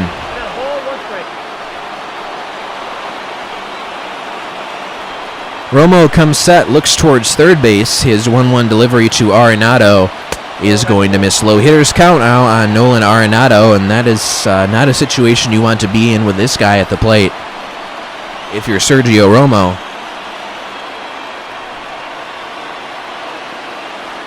2-1 delivery is swung on and grounded to third. Donaldson throwing home, and they will get the force, and that's going to retire the side. Rockies do take a 6-5 lead, 7th inning stretch time. Arraez, Sano, and Cruz do up in the bottom half of the inning.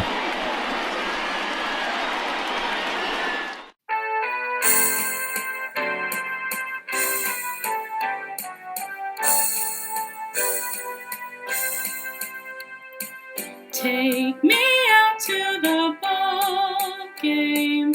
Take me out to the crowd. Buy me some peanuts and Cracker Jacks. I don't care if I ever get back, 'cause it's root for the home team. If they don't win, it's a shame.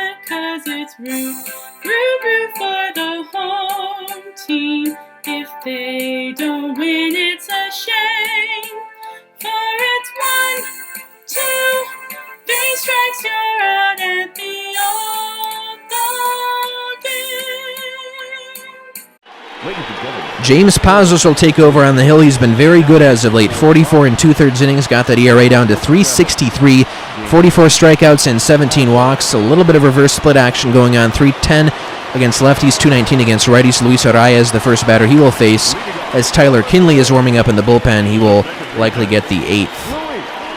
Arraez, 1 for 3 single and a run scored in this game, 825 OPS, really continuing the hot start he got off to after making his major league debut last year. First pitch from Pazos is swung on and lifted in the air towards left field. On the run for this one is Dahl. He's going to have to play it on a hop, and Arraez will have to hold with a long single. And Twins will once again bring the go-ahead run to the plate, and tying run is now on base with nobody out. Just a little flare off the bat of Arraez. He's able to dunk it far away enough that Dahl could not reach it in time.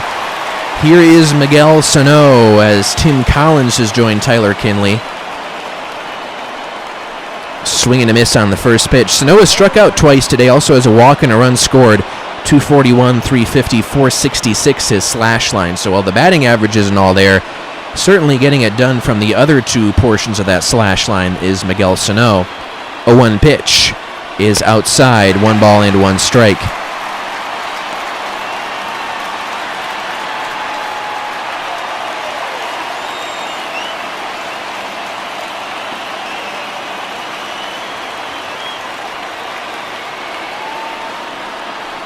That is high, and it's a hitter's count now.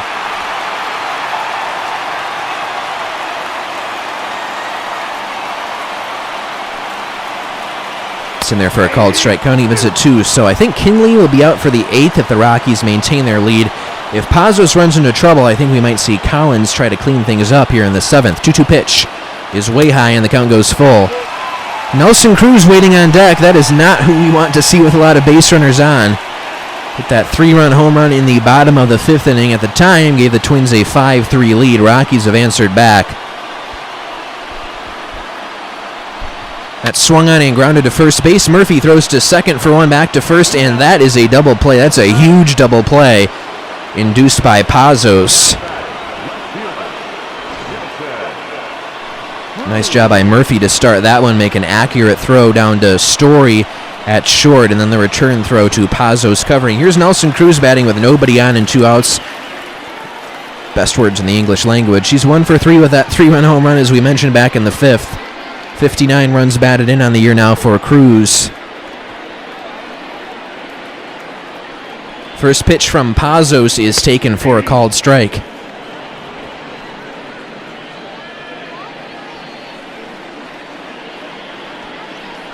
And that one's outside, 1 ball and 1 strike.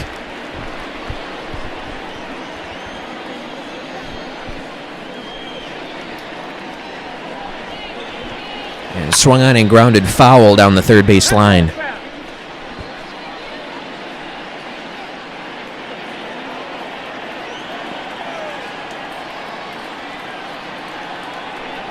That's swung on and cued foul. This is Ben Kuchnerkavich, by the way, of Purple Row, along with you, and want to let you know this game is not affiliated with Major League Baseball, MLB The Show 20, or the Colorado Rockies. 1-2 pitch to Cruz, check swing, and that's going to miss inside with a slider. Count evens at 2.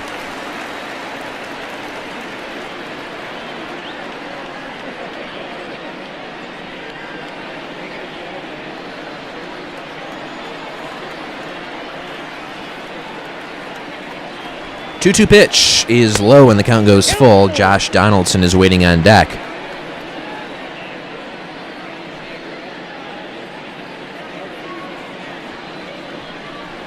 There'll be a payoff pitch from Pazos, and it's swung on and lined foul towards the seats. We'll do it again.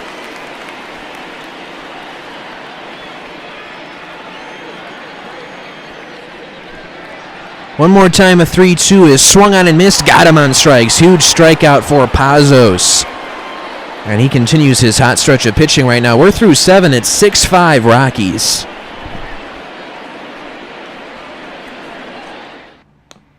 Your attention, please. Now pitching for the Twins. Number 50. Taylor Rogers takes over here in the 8th. 23rd game this season. 5 saves and 6 opportunities. 4.66 ERA.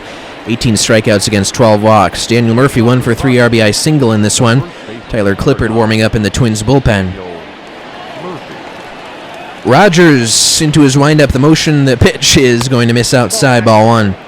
A little over 23,000 in attendance here at Target Field today on a sunny, not a sunny, but a pleasant Sunday afternoon nonetheless.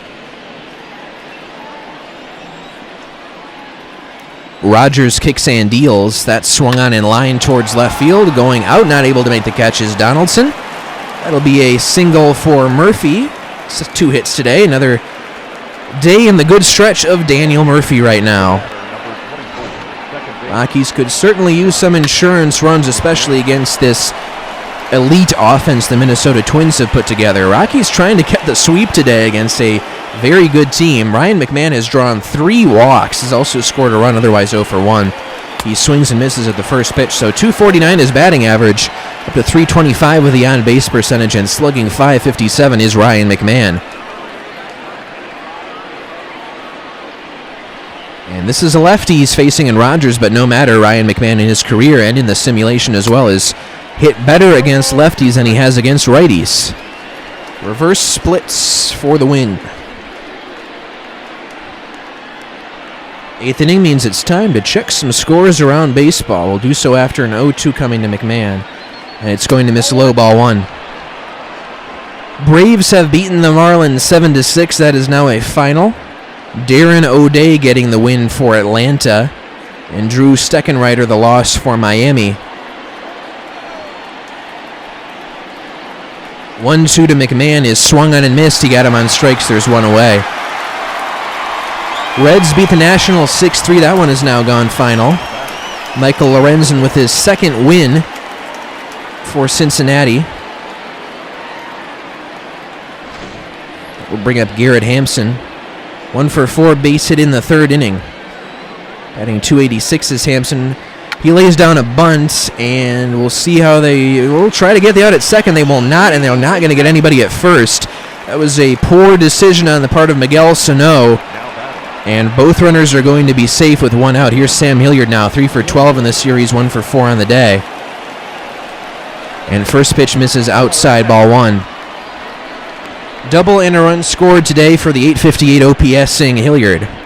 Mets and Padres are underway in the second. Mets have taken a 1-0 lead thanks to a Michael Conforto solo home run, his 14th. Hilliard swings, lines one towards left field, going back, and this one is Cruz. That's going to get down and go to the wall. That's going to get a run home in Murphy. Hampson will be held at third. Tacos once again for the Rockies. They have taken a 7-5 lead, 6-double this year for Sam Hilliard's second hit of the day. Rockies offense can do no wrong right now. They have been on fire in the past almost 10 games now. It's a final in Toronto. Angels beat the Blue Jays. Griffin Canning gets the win. Chase Anderson, the loss is now 5-4. Brian Mundell, 2 for 4, 2 base hits and a run scored. He is 3 for 10 to start his career now. Brian Mundell looking like he can hang with them in the big leagues. Rays beat the Mariners 5-4. That's a final. Not Garrett Richards. Tyler Richards, I believe that is, has gotten the win. Nestor Cortez Jr. the loss. Mundell fouls him out of play. 0-2, he is down in the count. 8th inning, Cleveland over KC 6-3. Pitch misses low and away, ball one. 1-2 the count on Brian Mundell. A's have opened up an 11-3 lead over the White Sox thanks to Chris Davis, K-H-R-I-S Davis, with his 20th home run.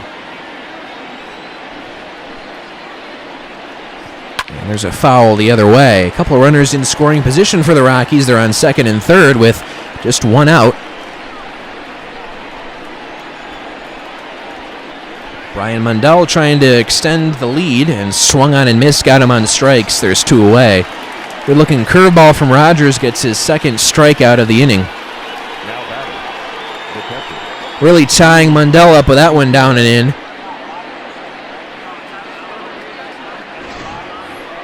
And here is Drew Butera, 1 for 3 RBI single his last time up. Really a clutch hit for him. Tied this game at 5. There's a fly ball towards shallow right. Coming in is Kepler. He'll get there to make the catch, and that'll retire the side. We go to the bottom of the 8th at 7-5 Rockies. Sam Hilliard's RBI double has extended the lead.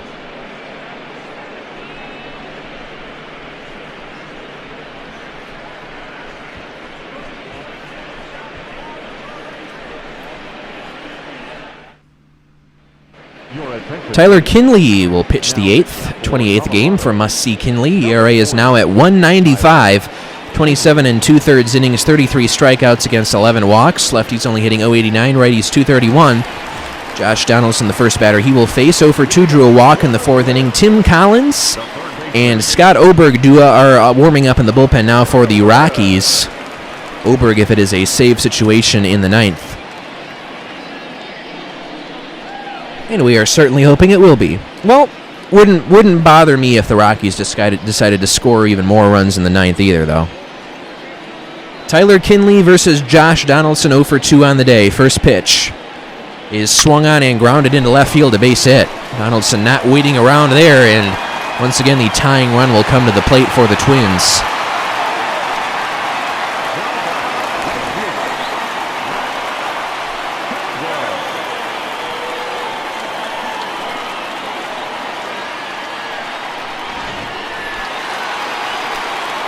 Max Kepler's 2-for-3, a couple base hits on his day, batting .284, .870 is OPS. OBP at .360.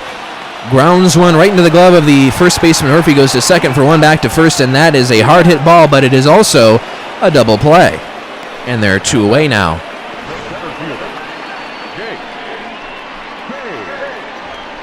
Final in Philadelphia, Diamondbacks have beaten the Phillies 4-3. Mike Leake the win, his 6th for the D-backs.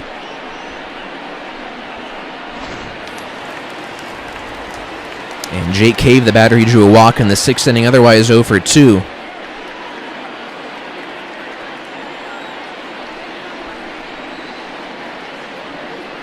Two outs in the bottom of the 8th. First pitch misses inside, ball 1. There is Scott Oberg, the righty on your left, and Tim Collins, the lefty on your right, up in the bullpen for the Rockies. Kinley shakes once, gets the sign he likes. 1-0 pitch is swung on and missed. Good looking slider as per usual from Tyler Kinley.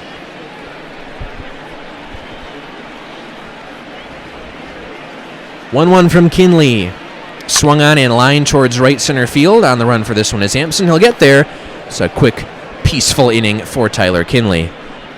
We're through 8. Dahl, Story, Arenado. That's a good part of the order if you want to get some insurance runs. They're due up in the 9th. Ladies and gentlemen, your attention please. Now pitching for... It's been a struggle for Tyler Clippard to start his Twins career. 18th game, 6.92 ERA in 13 innings, 12 strikeouts and 9 walks. That's very high. And he will face the 1-2-3 batters here in the 9th for the Rockies. The Rockies lead at 7-5, trying to sweep the Twins after sweeping the Royals. So White Sox proved to be quite a challenge for the Rockies. But 3 AL Central teams, Royals and Tigers, have both been swept by the Rockies, and Twins perhaps about to be swept as well. David Dahl 1-for-3 on the day.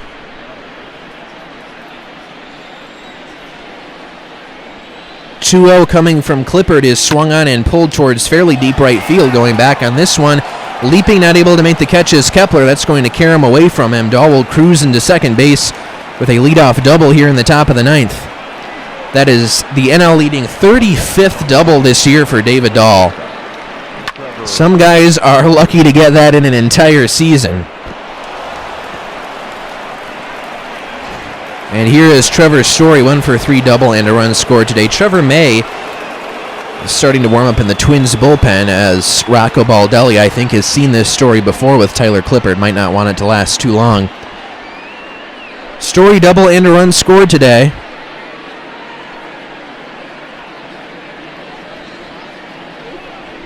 And Clippard will pitch from the stretch. Look over his shoulder. His first pitch to Story is taken for a strike on the outside corner. There is May warming up in the Twins bullpen. Trevor May, by the way, if you do not follow that man on Twitter, he is probably my favorite person to... Well, Sean Doolittle's definitely up there. Trevor May is one of my favorite players to follow on Twitter. I got the count 0 and 2. It's quickly 0-2 on Story.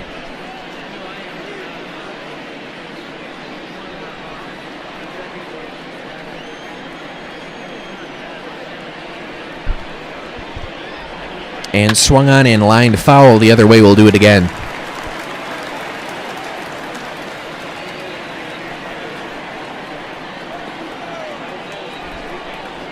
That swung on and missed. Got him on strikes. There's one away. Looking splitter there from Tyler Clippard. Nolan Arenado 1 for 4, 2-run home run back in the first inning. At the time, made it a 2-0 ball game in the Rockies' favor. Lots of offense for both sides since then at 7-5 Rockies. First pitch to Arenado is taken low, ball 1. Arenado 351 with runners in scoring position now. You see how quickly those RISP numbers fluctuate. Arenado has made a couple outs in his last 2 at-bats with runners in scoring position, so the batting average has dropped by 4 points with RISP for him. Always a very fluid stat. Arenado takes a strike.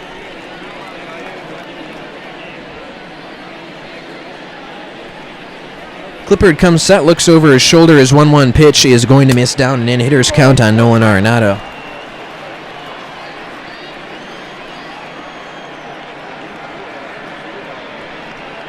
And swung on and missed. That is a very good splitter from Clippard. Splitter seems to be working for him. Count evens at 2 on Arenado.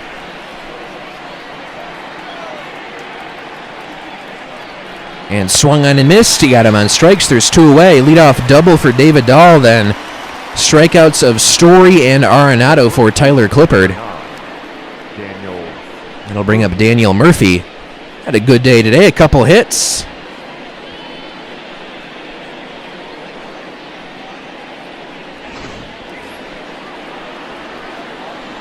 Murphy now batting .275, an RBI and a run scored today.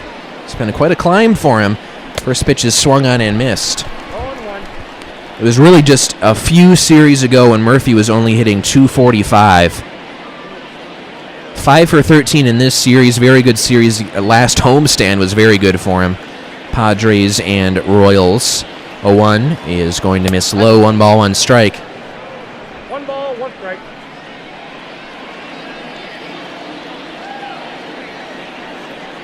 And that's low. Hitters count now on Daniel Murphy, who's been doing a lot of hitting lately.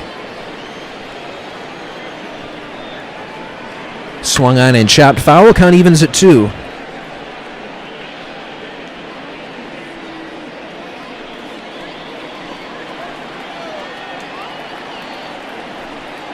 Two-two pitch. Swung on and missed. That's a pitch in the dirt. Avila will have to throw down to complete the strikeout. Not the prettiest swing we've seen from Daniel Murphy in the past few weeks. That'll retire the side. To the bottom of the 9th.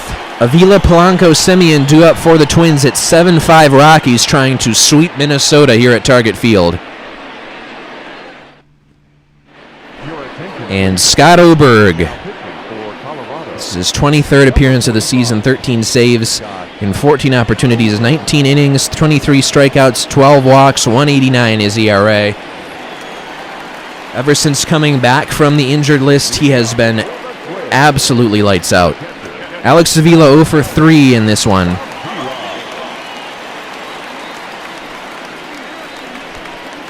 And the first pitch from Oberg is going to miss outside, ball 1. Slider there at 87 miles per hour from number 45.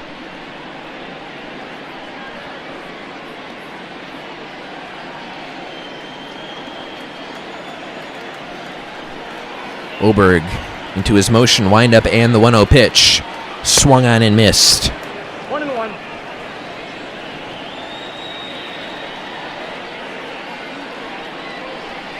Oberg's 1-1 is swung on and grounded. That's going to sneak into center field for a base hit.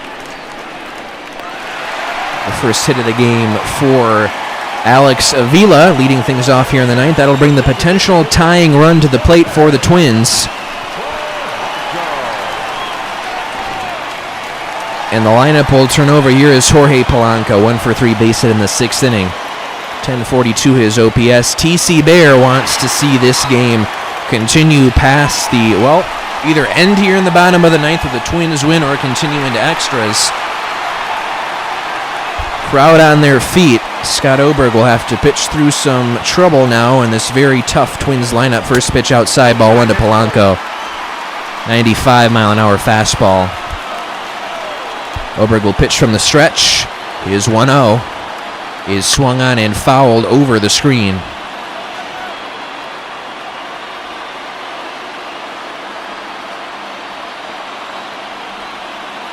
The 1-1 from Oberg is swung on and chopped foul.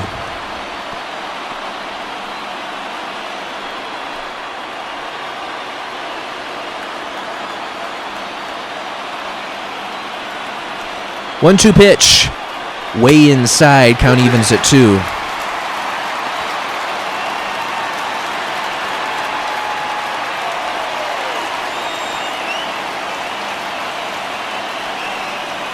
That swung on in line towards right center field. On the run for this one is Hilliard. He's going to dive. He's not able to make the catch. Avila had to hold up.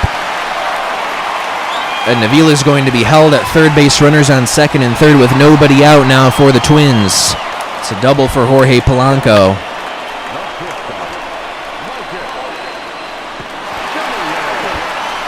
And the tying run is in scoring position for the Twins. Go-ahead run will step to the plate. There's still nobody out.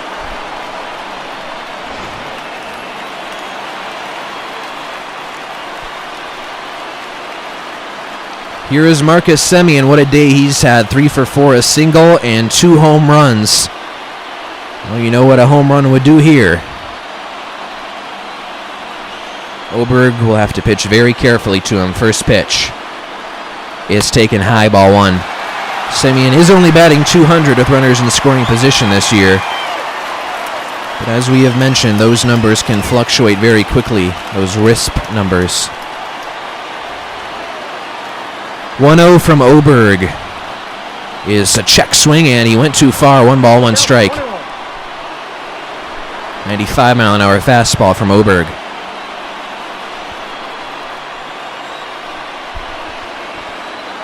One pitch is going to miss outside. Now it's a hitter's count on Semien as that slider was away. Nobody said it would be easy.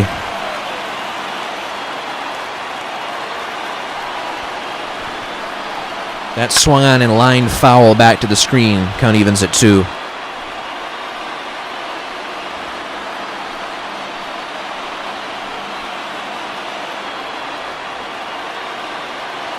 Two-two pitch. That is going to miss low and away. Full count now. A pitch away from loading the bases. Still nobody out. Luis Arraez waiting on deck. Payoff pitch from Oberg is swung on and fouled away.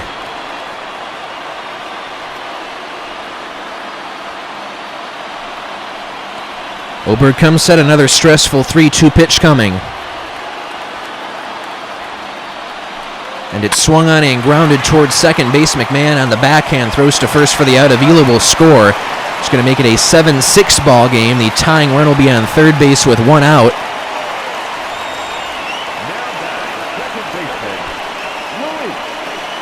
Luis Arraez will be the batter. 2 for 4 on his day. 2 singles and a run scored. Batting .324 with a .396 OBP and .830 OPS.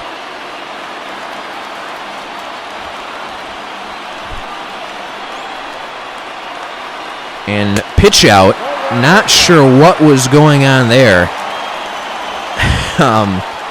Would be news to me if they would be sending that runner from third, or Semien trying to steal on his... sorry, not Semien. Polanco trying to steal on his own. 1-0 is swung on and grounded foul at the plate.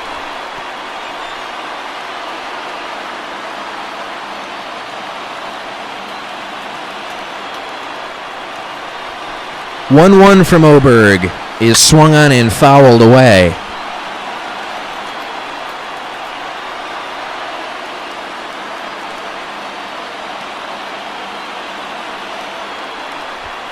Way inside. That one almost hit him. 96-mile-an-hour fastball from Oberg. The count is even at 2. And the 2-2 pitch is swung on and grounded towards diving stop by Story from the seat of his pants. Throws to first for the out. That is a heck of a play by Trevor Story, but this game is going to be tied at 7. What a play by Story from the seat of his pants. So we're tied at 7 as Polanco comes across to score. Miguel Sano for 3 in this one, 1 for 10 in the series. His one hit that home run yesterday. He also has a walk. This will be a blown save for Scott Oberg. And the pitch to Sano is taken high and tight, ball 1.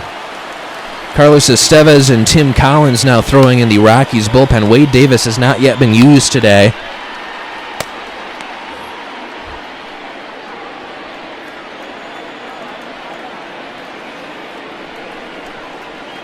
And that's going to be in there for a called strike. 95-mile-an-hour fastball from Oberg. His job is just to get this final out and send this game to extras.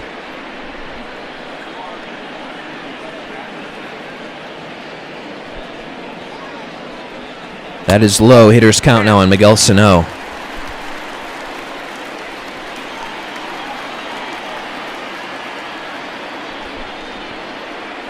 And swung on and missed. Count evens at 2. 14 of 24 pitches for strikes from Scott Oberg this inning.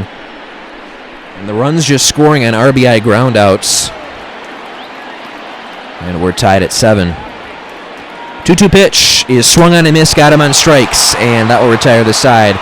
Extra innings coming your way from Target Field. Rockies trying for the sweep. It's not an easy one. McMahon, Hampson, Hilliard due up in the 10th.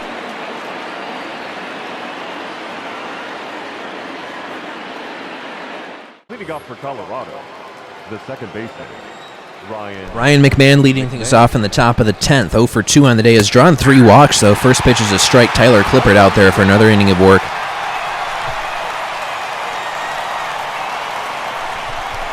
Rockies are 6-0 in extra innings this year, all of which have been played away from Coors Field. No walk-offs at home yet. So that bodes well. There's a pitch swung on and grounded. Fair towards left field. Over to cut it off is Cruz. McMahon will hold with a long single to lead things off here in the top of the 10th. And the go-ahead run on base now for the Rockies. number 1. Garrett Hampson will come to the plate. First hit of the day, though, the 4th time on base for Ryan McMahon. Garrett Hampson 2 for 5, a couple base hits. 292 his average is up to now. Showing bunt, and he lays it down. It's a pretty good one. Sano goes to second for 1, and I guess it wasn't as good as I had thought it was. Hampson will be safe at first base. The right fielder, And the lead runner will be out. There's 1 away. Sam Hilliard, he's 2 for 5 today. A couple doubles, RBI, runs scored. Look at that. Slash up to 244, 301, 581. It's been a long time since we've seen the on-base percentage above 300 for Sam Hilliard. Certainly plenty of slugging to speak of. Swung on and ripped towards right center field on the run is Kepler. He'll get there to make the catch. There's 2 away now.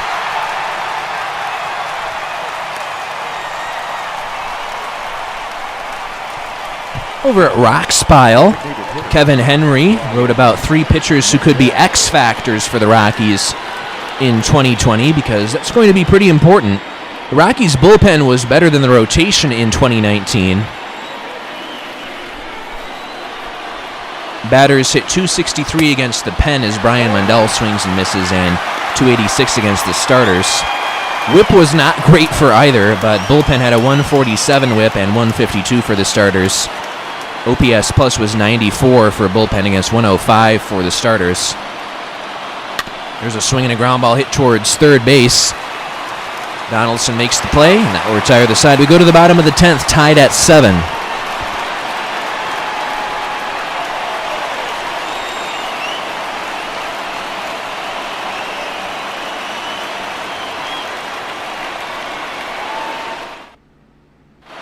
your attention please. Carlos Estevez, new pitcher for the Rockies. Number 54, Carlos Estevez.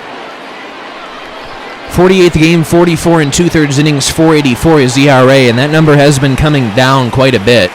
Tons of strikeouts and not a whole lot of walks at all for Carlos Estevez. Just has given up some solo home runs a lot this year, has been his problem. 1 for 4, the 3-run home run on the day for Nelson Cruz. He takes first pitch outside. And we were talking about those 3 pitchers who could be X factors for the Rockies. Unfortunately, the media notes from the Rockies did not list that, so I will have to go to roxpile.com and search them out. James Pazos is one guy that Kevin Henry discusses. Cruz fouls and out of play. Pazos was traded by the Phillies to the Rockies in exchange for a minor leaguer named Hunter Stovall. Pazos mostly pitched with AAA last year, and he actually struggled. 69 hits allowed, not very nice in 44 innings spanning 39 games, but he was called up, the lefty, the 29-year-old, in September, and pitched much better. 10 1/3 innings pitched. Cruz swings and misses, strike 2. In 12 games, had a 1.74 ERA, held opponents to a 200 batting average. Also was pretty good in spring. Only gave up 2 hits in 5 2/3 innings, and he has gotten better as the simulation is worn on. Estevez gets a strikeout of Cruz with a 99-mile-an-hour fastball, 1 away. Pazos has pitched 149 career games at the major league level for the Rockies, Yankees, and Mariners, and has a career 132 whip and 3.38 ERA. Interesting option. There are only 2 other left-handed options, Jake McGee and Philip Diehl, who have major league experience for the Rockies. Pazos has had a bit of a control issue in recent seasons. 3.5 walks per 9 innings on average. Struck out 3 and walked 2 in spring. Again, that was in 5 2/3 innings pitched. If he performs well in the spring training reboot, Henry writes, don't be surprised if Pazos plays a more pivotal role for the Rockies in 2020. Josh Donaldson, 1-1 pitch, is taking high hitter's count on him. Also, Tyler Kinley is who Kevin Henry writes about. So swing and a miss by Donaldson, count evens at 2. That was a very good-looking changeup from Estevez. But Colorado general manager Jeff Bridich at the winter meetings in San Diego this past offseason made it clear the 29-year-old right-hander Kinley had been on Colorado's radar for some time. Pazos' numbers did improve when he reached the major league level, but Kinley had mixed reviews last season. As Donaldson strikes out swinging, there's 2 away, fires his bat into the air. Not happy is Donaldson. And first 2 batters strike out against Carlos Estevez. They cannot take the heat. That will leave it up to Max Kepler, 2 for 4, a couple base hits today. Estevez striking out the first 2 batters he faces. There's a ground ball hit up the middle. Shortstop Story ranging over, makes the play. A few nice plays from Trevor Story today, and we will go to the 11th. We're still tied at 7. And before I leave you, that final pitcher who's the X factor is Jose Mujica. We'll be right back.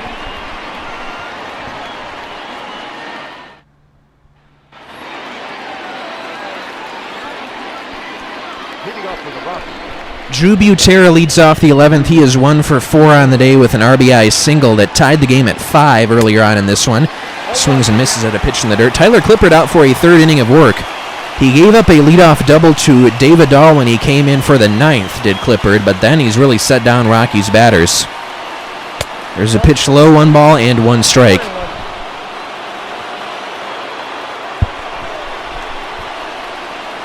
One pitch is swung on and lifted in the air towards shallow right field. Coming in is Kepler. He'll get there and make the catch for out number 1. Now back, left fielder, David Dahl. David Dahl, 2 for 4, double, single RBI is double. His league-leading 35th double came against Clippard back in the 9th.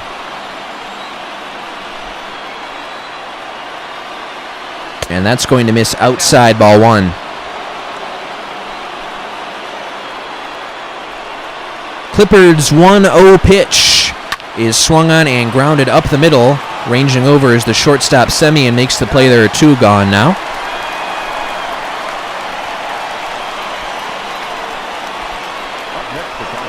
Also over at Roxpile, Kevin Henry talked about a potential key opponent for the Rockies in 2020. Those are the Dodgers. And the Dodgers going to start the season with a 5-man rotation, saying that none of those starters will go more than 4 innings during their first outing. That might be a good plan, given the start to the season is going to be ramped up a little bit here. That's according to Dave Roberts, Dodgers manager. He said that on MLB Network Radio. They're projected to have Clayton Kershaw, Walker Buehler, David Price, Julio Urias, and Alex Wood in the rotation. That's how it shake out on the simulation as well. Pitch inside to Trevor Story, ball one. So begs the question of which Rockies will be the 5 starting the season. Certainly looks like German Marquez, Kyle Freeland, John Gray. We elected to go with Antonio Senzatella and Chichi Gonzalez. Antonio Senzatella probably more likely than the others. Jeff Hoffman has made a couple starts in the simulation here. As Story strikes out, that'll retire the side. We go to the bottom of the 11th. We're still tied at 7. It's Cave, Avila, and Polanco due up for the Twins.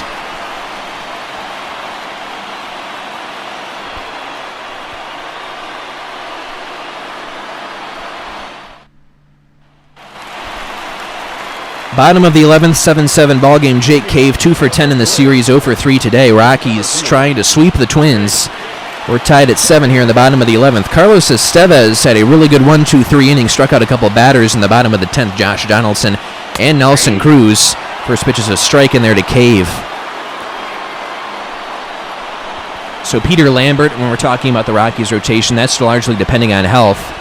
Baldo Jimenez could potentially play a role, especially with that 30-man roster, but it'll depend on how he looks in his return. He had a rough ending to his spring.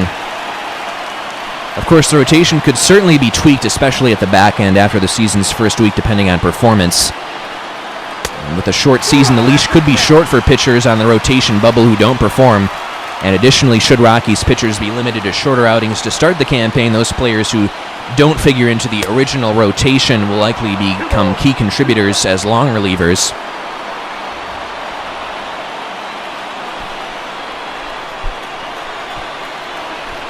These are Zips projections. They have the Dodgers once again the heavy favorites to win the NL West. They're projected to finish 38-22 in 60 games. Rockies will have the 5th toughest schedule in Major League Baseball. We're still not sure when they're going to play all the teams, but it will be the 5th toughest schedule in baseball. They're projected to go 26-34. Estevez gets his 3rd strikeout of the game. Now batting, the catcher, Alex Avila. Cave, Cruz, and Donaldson striking out against Estevez. That will be Alex Avila, 1 for 4, single and a run scored in this one. First pitch is swung on and fouled the other way. 99-mile-an-hour fastball from Estevez.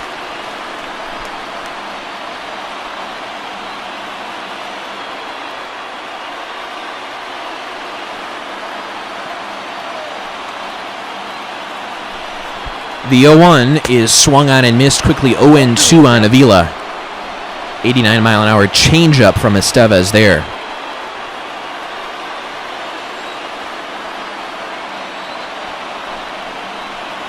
And way inside with a pretty hefty 100-mile-per-hour fastball. 1-2 the count.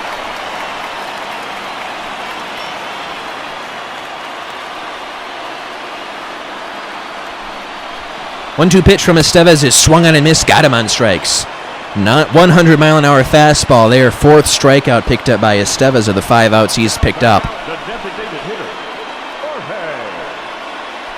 Jorge. Lineup will turn over once again for the Twins. It'll be Jorge Polanco.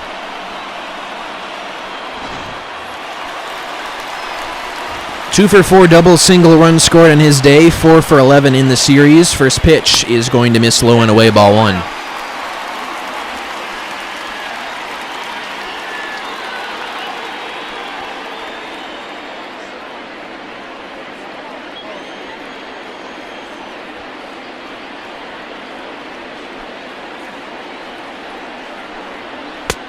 That's in there for a called strike. 1 ball and 1 strike. 99-mile-an-hour fastball there from Estevez.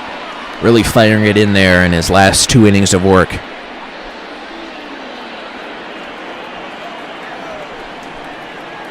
One from Estevez is swung on and missed. Absolutely filthy stuff from Estevez today. That's a changeup there. And the 1-2. That's just a bit high, count evens.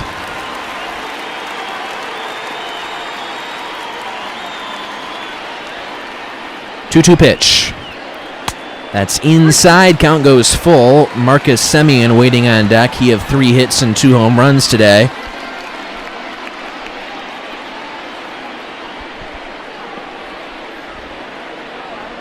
Payoff pitch from Estevez. Swung on and missed. Got him on strikes.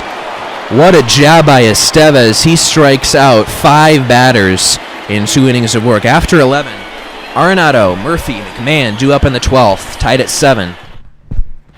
Ladies and gentlemen, your attention please. Now pitching for the Twins, number 65, Trevor May on the hill for the Twins. First batter he will face is Nolan Arenado. the third baseman, Nolan. First pitch is outside, ball 1. 1 for 5 on the day with a 2-run home run way back in the first inning of this ball game for Arenado.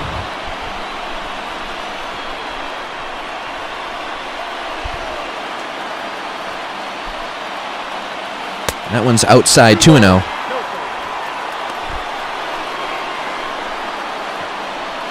Again, Rockies are 6-0 in extra innings, all of those on the road this season. That one's going to miss low, 3 balls, no strikes. Daniel Murphy is waiting on deck.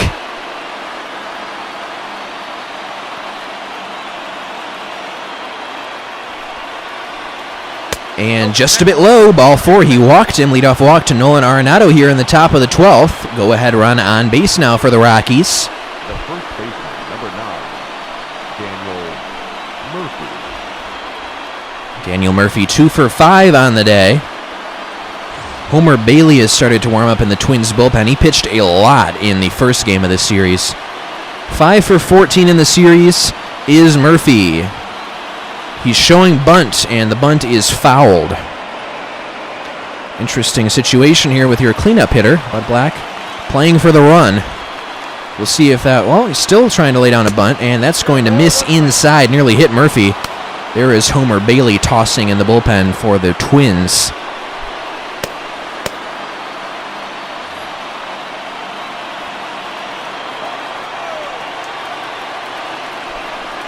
One. Bunt is down. Sano will fire to second for the force, and he will get the lead runner once again. Murphy will take Arenado's place at first base with 1 out. Second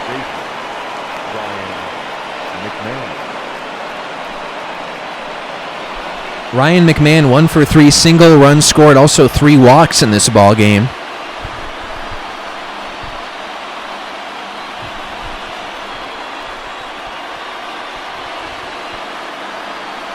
First pitch from Trevor May here is taken for a strike on the inside corner.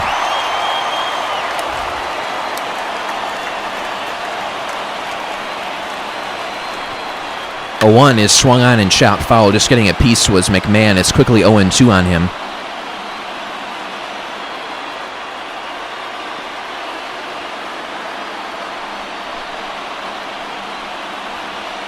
That's swung on and lifted in the air towards left field. Cruz going back. He's got it in range.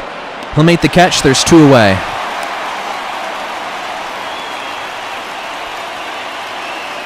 Now batting, number 1. That is going to leave it up to Garrett Hampson. It was a promising start to this inning after the 4-pitch walk to Arenado. Hampson 2 for 6, 818 is OPS. He's got a couple base hits today. First pitch is going to miss low, ball 1. Funny how both sides can put up a bunch of offense. 7 runs for the first 9 innings, then completely quiet in extras. Pitch inside, 2-0. Crowd has stuck around here at Target Field. That's on the outside corner for a called strike. It is a hitter's count on Garrett Hampson.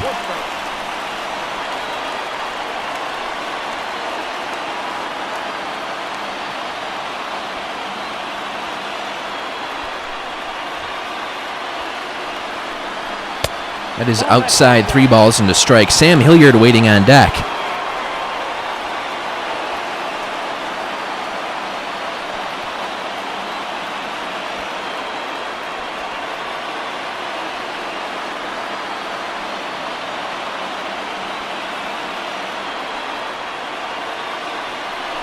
3-1 from May is low, ball 4. He walked him. A couple Rockies aboard. Go ahead run in scoring position with 2 outs.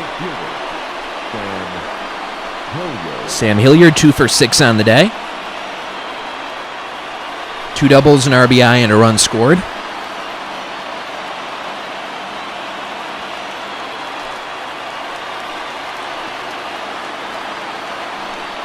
First pitch is taken for a strike. 95-mile-an-hour fastball from Trevor May.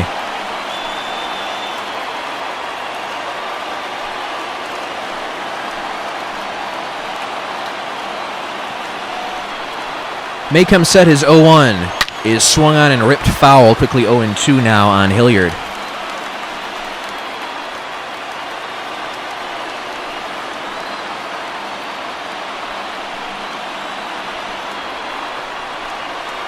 And swung on and missed, got him on strikes. We go to the bottom of the 12th, still tied at 7.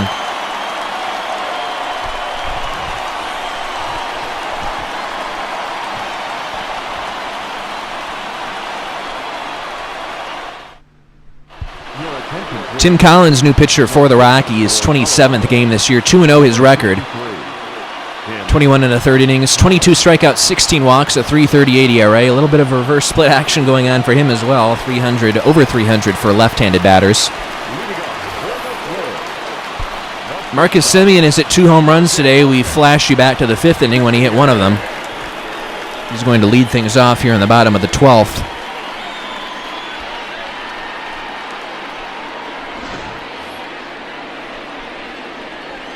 Three for 5 on the day, also a base hit for Semien. In addition to those 2 home runs, first pitch way up and in, ball 1. Ken Sickinger of the Albuquerque Journal writes that no professional baseball games are scheduled at Isotopes Park this summer, but professional baseball players could still end up training in Albuquerque. The GM of the Isotopes, John Traub, confirmed back on Wednesday that the Rockies are considering using the AAA facility there as an official training site for 30 players on their satellite roster. Details remain to be determined, but Traub said they had discussions with the Rockies about that a few weeks ago. Be an option for them to house players in a geographically suitable location with great facilities. Fly ball to shallow right, Hilliard puts it away, there's 1 gone. And Traub said if all the particulars can be worked out, their primary obligation is to baseball. It certainly could happen. And he said if players do come there, they wouldn't be Isotopes, they would be Rockies, just not active Rockies. Minimizing travel is very much a priority, which would factor into those training site locations as well. Isotopes sadly furloughed most of their 29-member full-time staff with no minor league season scheduled, and Traub says he doesn't know if any additional staff would be needed to operate Isotopes Park as a training facility or if the Rockies would be providing their own. Wade Davis has started to throw in the Rockies bullpen now.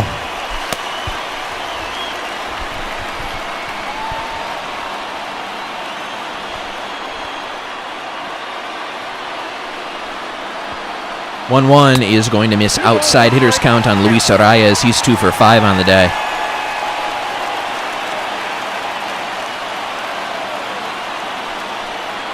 And that's swung on and lined right to the shortstop Story. There's 2 gone. Now back out, first baseman, Miguel Sano.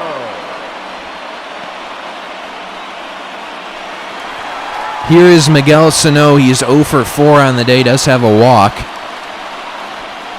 Rockies have handled him very well outside of that solo home run Kyle Freeland allowed in yesterday's ball game. First pitch misses low, ball 1.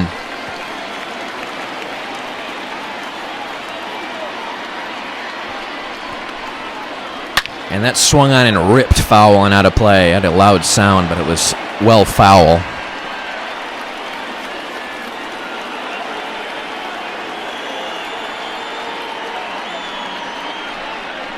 That's way inside. Hitters count now on Miguel Sano.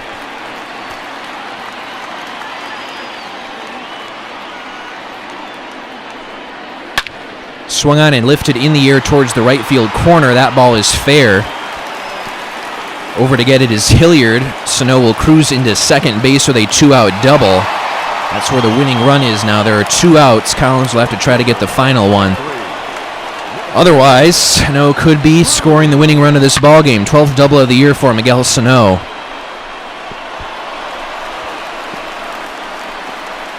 Only the second hit of the series for Sano. And the batter will be Nelson Cruz. 1 for 5, big 3-run home run back in the 5th inning. And first pitch from Collins misses low. 3 for 12 in the series, a couple home runs for Cruz. He has 15 overall in the season.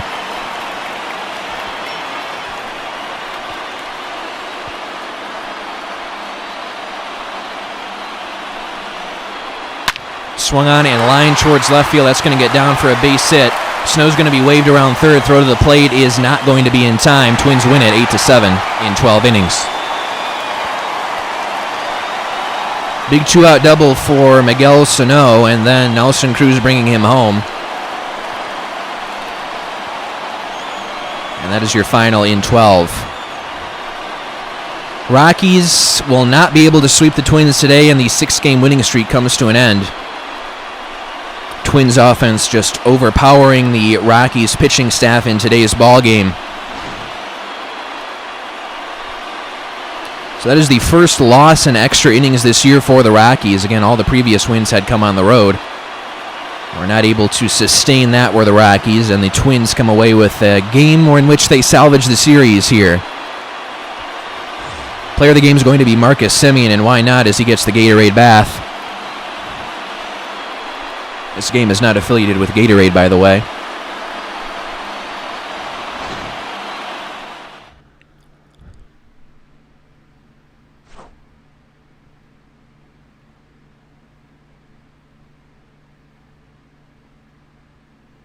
Semien clocked 2 home runs in this one. Also got a base hit. 3 hits today. And one of the newer members of the Twins after coming over in that simulated trade. It is Nelson Cruz who comes away with a walk-off double. Semien, 3 hits, 2 of those home runs, 3 runs batted in today, and 6 at-bats for him, and he is today's tops player of the game. So Trevor May with the win is now 1-1 on the year. Tim Collins the loss, 2-1. Scott Ober blew his second save. Both teams with 14 hits, just 1 additional run for the Twins. They win at 8-7 over the Rockies in 12 innings of play.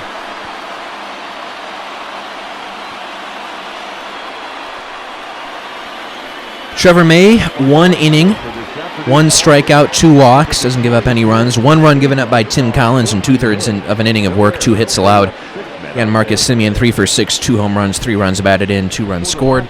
Highlights in offense for the Rockies, and there definitely were some, scoring 7 runs today. Nolan Arenado goes 1 for 5 with a 2-run home run, also an RBI walk. David Dahl went 2 for 5 with a double RBI and runs scored. Sam Hilliard had 2 hits and 2 doubles, RBI runs scored. Daniel Murphy, 2 for 6, RBI runs scored.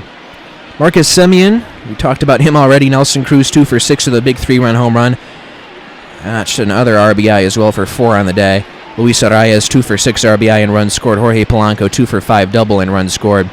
We will see you tomorrow, folks, as the Rockies try to get back on track against the Pittsburgh Pirates. Last time Rockies faced the Pirates was at Coors Field, and Rockies swept Pittsburgh. We'll see how things go at PNC Park. Thank you for tuning in.